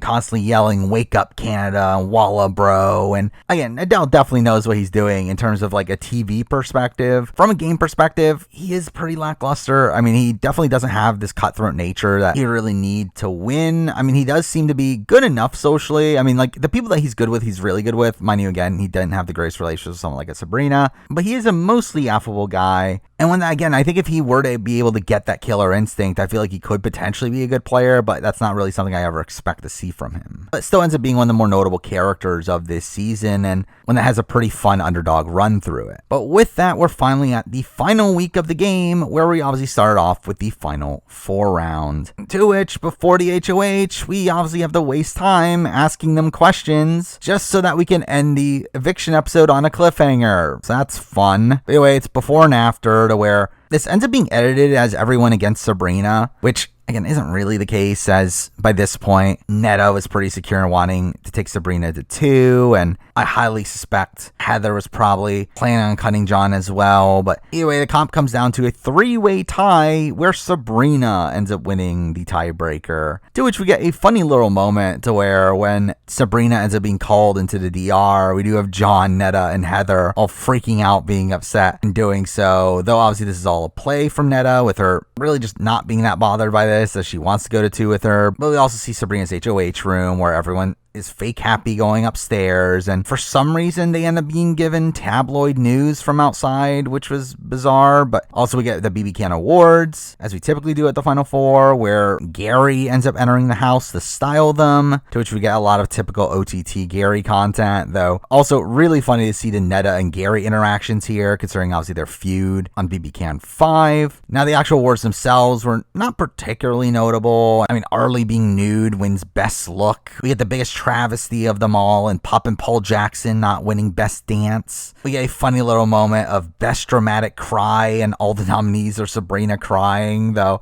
again, realistically, nothing too notable there. At this point, we do have Sabrina telling John that he's going up because he's the target, as he's gonna win the game, which it's funny to see John respond with literally just not caring, as obviously he's aware that all that matters at Final Four is the veto, while Sabrina really seems to not recognize that, despite being a massive fan, to where she talks about how she's stuck between a rock and a hard place, which is like, again, your noms don't matter. But anyway, Heather and John go up, and we do end up seeing Sabrina wanting to form an all-girl Final 3, something that we do interestingly see Netta instantly refute, talking about now wanting to go to Final 3 with John, as he will obviously take her to 2, also not wanting both Heather and Sabrina in the Final 3, as they will end up taking each other, which again, not 100% on if that would have actually been the case, but it definitely would have been up for consideration. John from Heather's point of view. And again, I do think this is mostly the right call. I mean, while John is obviously a big threat to win the final HOH, at this current point, with Netta's point of view being that she thinks John is taking her, going to the final 2 with John is actually not a bad spot for Netta, where unbeknownst to her, she probably beats him. So obviously a lot of the perception within the game itself is that John was the biggest jury threat on the board. But I do think it is this notion that Netta feels like she needs to cut John that ends up, again, kind of leading to the end of her game, with John himself seeming to recognize during this week that Netta isn't going to take him to final 2, with us seeing a short clip of him saying to himself that no one's taking him to the end. Again, seeming like the pieces are coming together for him, that he needs to win his way to the end, and the fact that Netta isn't to be trusted, which again never gets fully outlined on the show until the finale, though it's again interesting that the seeds were there in the episodes. But anyway, this all takes us to the veto comp, which ends up being a really fun one that I kind of wish they would do more often, that being Marsha Land, named that because obviously Marsha the Moose ends up hosting the comp. However, the actual comp itself ends up essentially being this real life board game where everyone rolls a dice, and very much feeling like a real life version of Mario Party, which I've always found this comp really fun to watch, where along the way you can land on spots where you can be given dilemmas or ask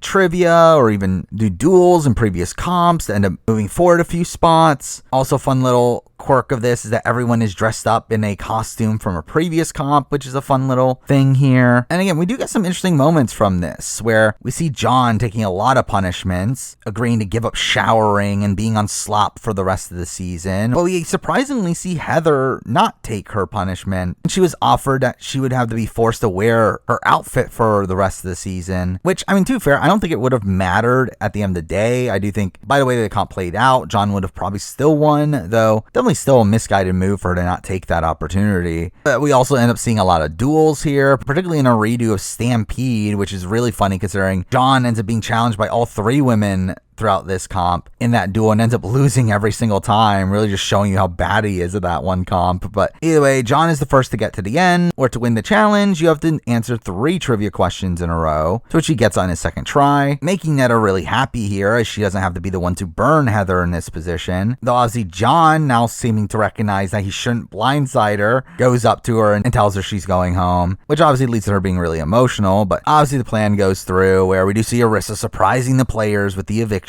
which again, this surprise eviction at Final 4 happens literally every BB Can season. But John ends up using the veto on himself and obviously ends up voting out Heather, with Heather awkwardly saying I love you when she gets voted out there, which I always found kind of weird. And before the end of the episode, we do get the players being told that the 7th member of the jury is Canada, which should have been obvious, to which is also funny that Arissa mentions they'll vote in tomorrow's finale, to which the players are really shocked that the finale is tomorrow, which is because the finale wasn't at the time of filming, which again, that's like a little funny moment there. But we do have each of the players giving a pitch to Canada for their vote, which again, none of this matters. It was pretty boring. Clearly John was always going to win the public vote here, no matter who he was against. Netta would have been Sabrina. Again, it's not a particularly interesting result. But again, with that, we do lose Heather, who, watching this season back, I really do sympathize with Heather. And I think in retrospect, Heather's arc on this season is actually probably one of the better ones in all of BB Can. Like, to see her go from this girl who's being ridiculed from the very beginning. I mean, instantly we see Andrew really not take her seriously, and through that and all the other women not liking her early on. And for her to go to that, to finding this like very solid group in Adele and John and Netta that work alongside her throughout most of the game, and her to get to the end game in a position where, again, she had a winning scenario there, and it is a pretty great arc for her. Now, as a player, I think she's solid. She's not necessarily the greatest player in the world. I do think she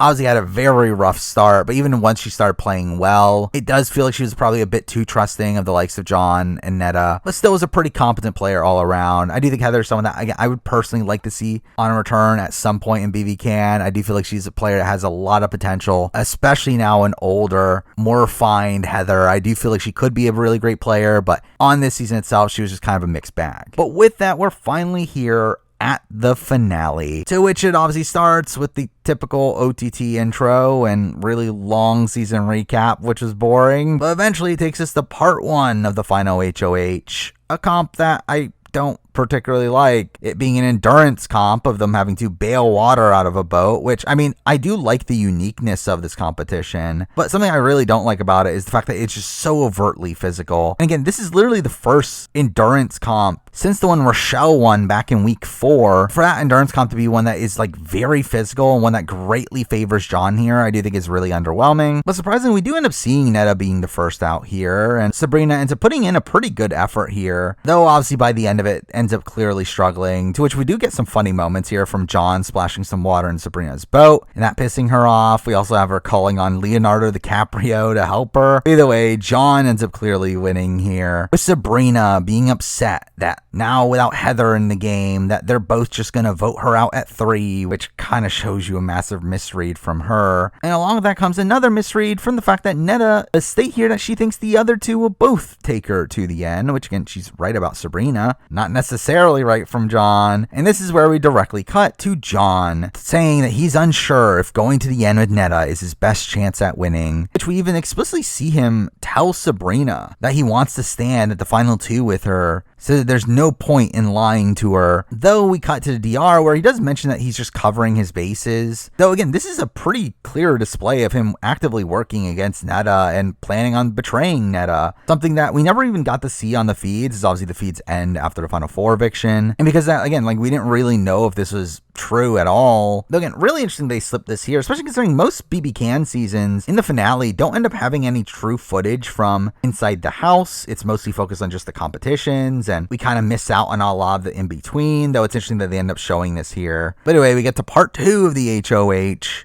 which is the typical timed days comp where Netta ends up really demolishing Sabrina here, finishing in pretty much half the time Sabrina does, setting us up for the John versus Netta showdown in part 3, to which we end up humorously seeing them celebrate together, despite the fact that at this point neither of them were going to take each other. Before we get to the final HOH, we do end up getting the jury roundtable, which was not a particularly interesting one, though it was hosted by Dan Giesling, which was humorous to see. I mean, do you see Dan kind of just mock them during this, talking about how they're all mutually losers? But we do end up seeing the jury really giving Netta a lot of credit during this. Netta clearly being looked at as the true mastermind of the John-Netta relationship, and really just inherently, I do feel like Netta did have a lot more respect on the jury than John did. For had they ended up in the final 2 without the notion of who took each other, I do feel like Netta would just outright beat John in that situation, though we'll do a bigger deep dive into the jury scenarios a bit later. Either way, with this we then get to the final HOH, which ends up just being general trivia here, to where we do end up seeing John use a pretty interesting strat here that I'm surprised they allowed, of him just constantly asking for Arissa to repeat the question, which obviously gives him more time to think. But eventually John ends up taking the lead at the penultimate question, gets the final question right to become the final HOH, leading us to probably the biggest moment of the season, definitely a moment that I think this season is largely remembered for, where John gets up and makes his vote to evict, evicting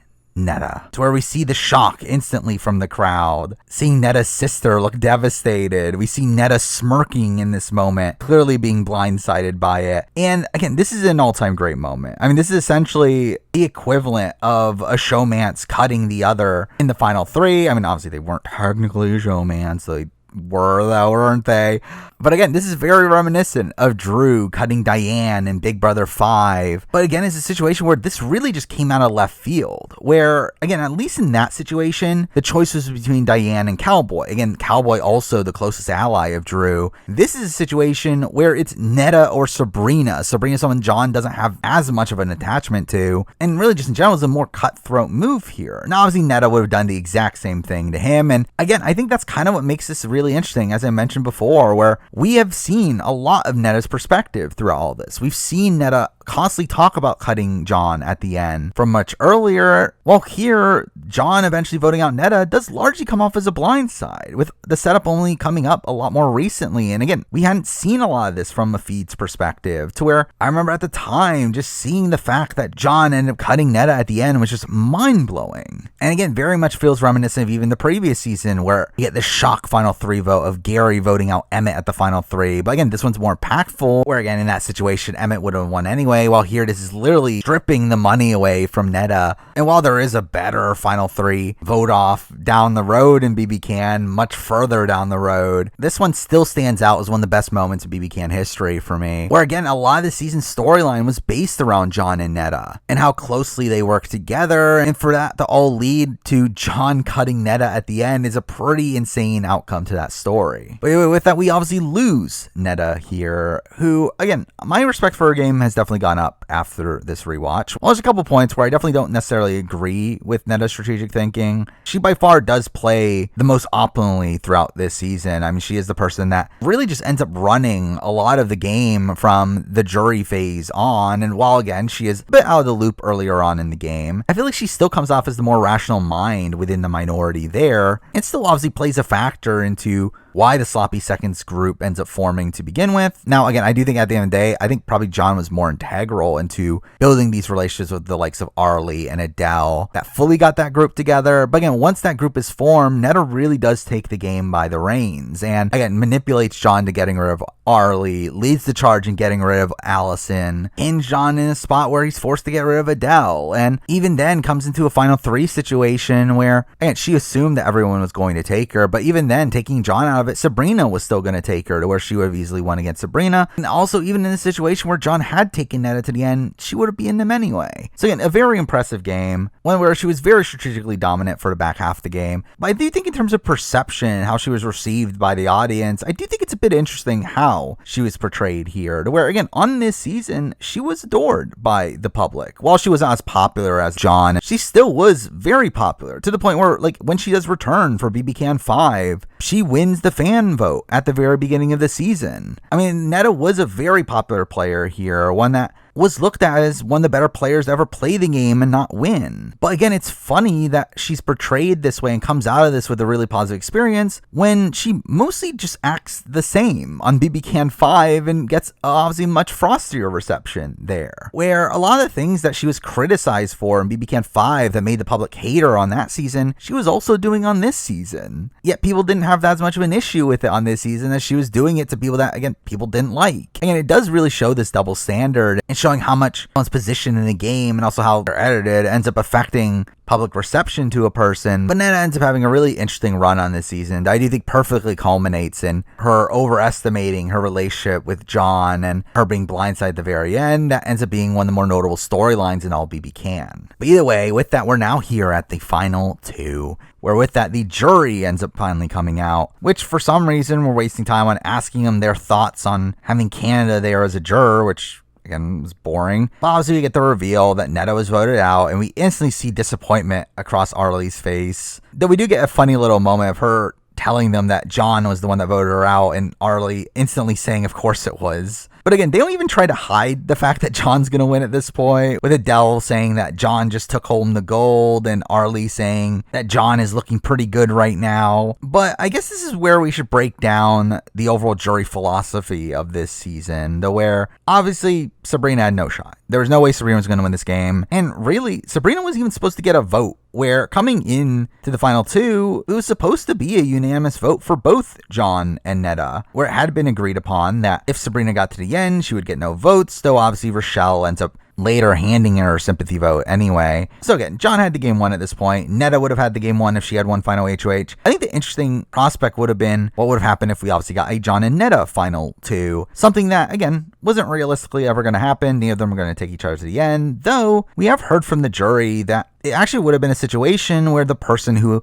had taken the other to the end would have ended up losing, essentially putting blame on the person that took the other to the end for making a dumb move and taking each other to the end instead of taking Sabrina, where they would have ended up losing because of that. Which, while I'm not secure on the entire jury feeling that way, I do feel like that was probably the way that Arlie, Allison, and Adele were definitely voting, which through the other votes being split anyway, with the likes of Heather, Sabrina, and probably even Rochelle probably leaning towards Neda, and Canada voting for John, it would have meant that that contingent would have been the deciding vote anyway. But again, I do generally think that Neda did have the respect to win a jury had that not been the case, had there not been this massive goat that would have been so egregious that you didn't take them to the end to win against, had there just been this more natural jury vote of just voting based on who you respect the most inherently, I do think Neda would have had the lead over John, which is why I do think a lot of her play on not wanting to go to the end with John does feel a little bit misguided. Obviously, a lot of that comes from her misread on how the jury's actually thinking. But eventually, we obviously get to the jury questioning, which was not particularly interesting. Again, it was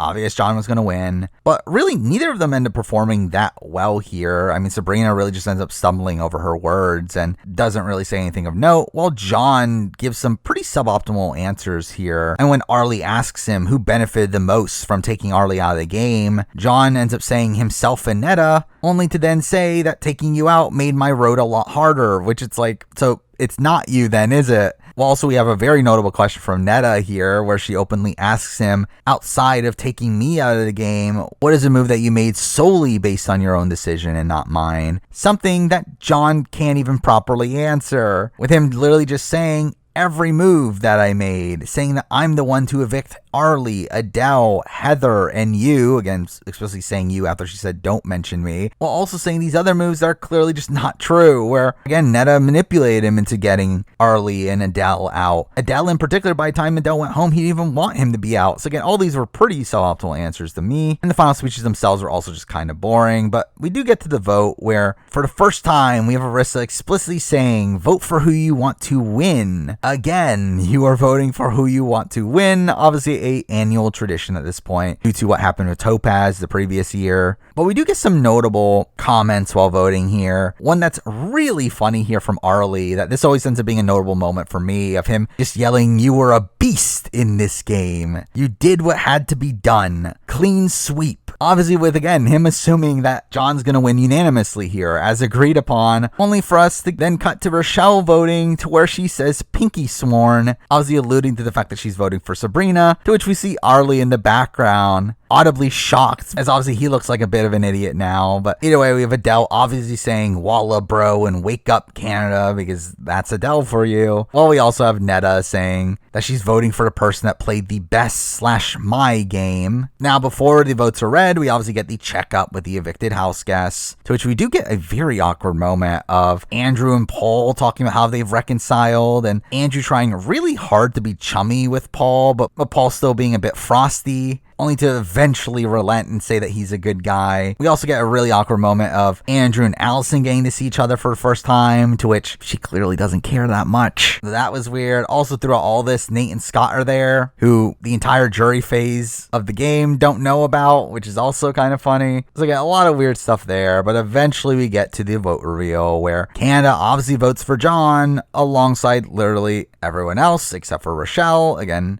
Rochelle giving a sympathy vote, being a 6-1 vote, where Netta is shown as the deciding vote for John, obviously being a very satisfying conclusion to this season. I mean, while I personally would assess Netta as a better winner, I do think John winning here, especially in a way where he cuts Netta at the end, is a really satisfying storyline, especially from a guy that didn't really know the game of Big Brother coming into it and picked up on the game as he went along. And while John is definitely a bit of a ham, I do think he largely came off as likable through this season, to where obviously this is the result that the public wanted as well. I mean, John was such a massive fan favorite, and once he leaves the house, we instantly see him really hamming it up for the camera, yelling out "Wake up, Canada" over and over again. But strangely, we do end the season with Arissa trying to do interviews with the final two, despite obviously all the chaos going on, where she does get some questions with John, but then she spends some time really trying to pull away Sabrina, only for her to not even end up being able to ask a question by the time of the end of the episode. It's, again, kind of an awkward conclusion. But overall, again, fantastic outcome to the season. I do feel like this season, again, just really held up on the rewatch. Before wrapping up the video, let's talk about the final two, starting it off with Sabrina, who really ends up being one of the biggest goats in Big Brother history. I feel like Sabrina probably loses against pretty much anybody by the time the jury phase, outside of maybe Rochelle, and even that would be a bit of a debate. I mean, Sabrina was just someone that was simply just not respected for really most of the game. While she was doing some active things early on, again, creating the first 5, she was the one leaking information between people, obviously manipulated Rochelle into taking out Ika. Again, she does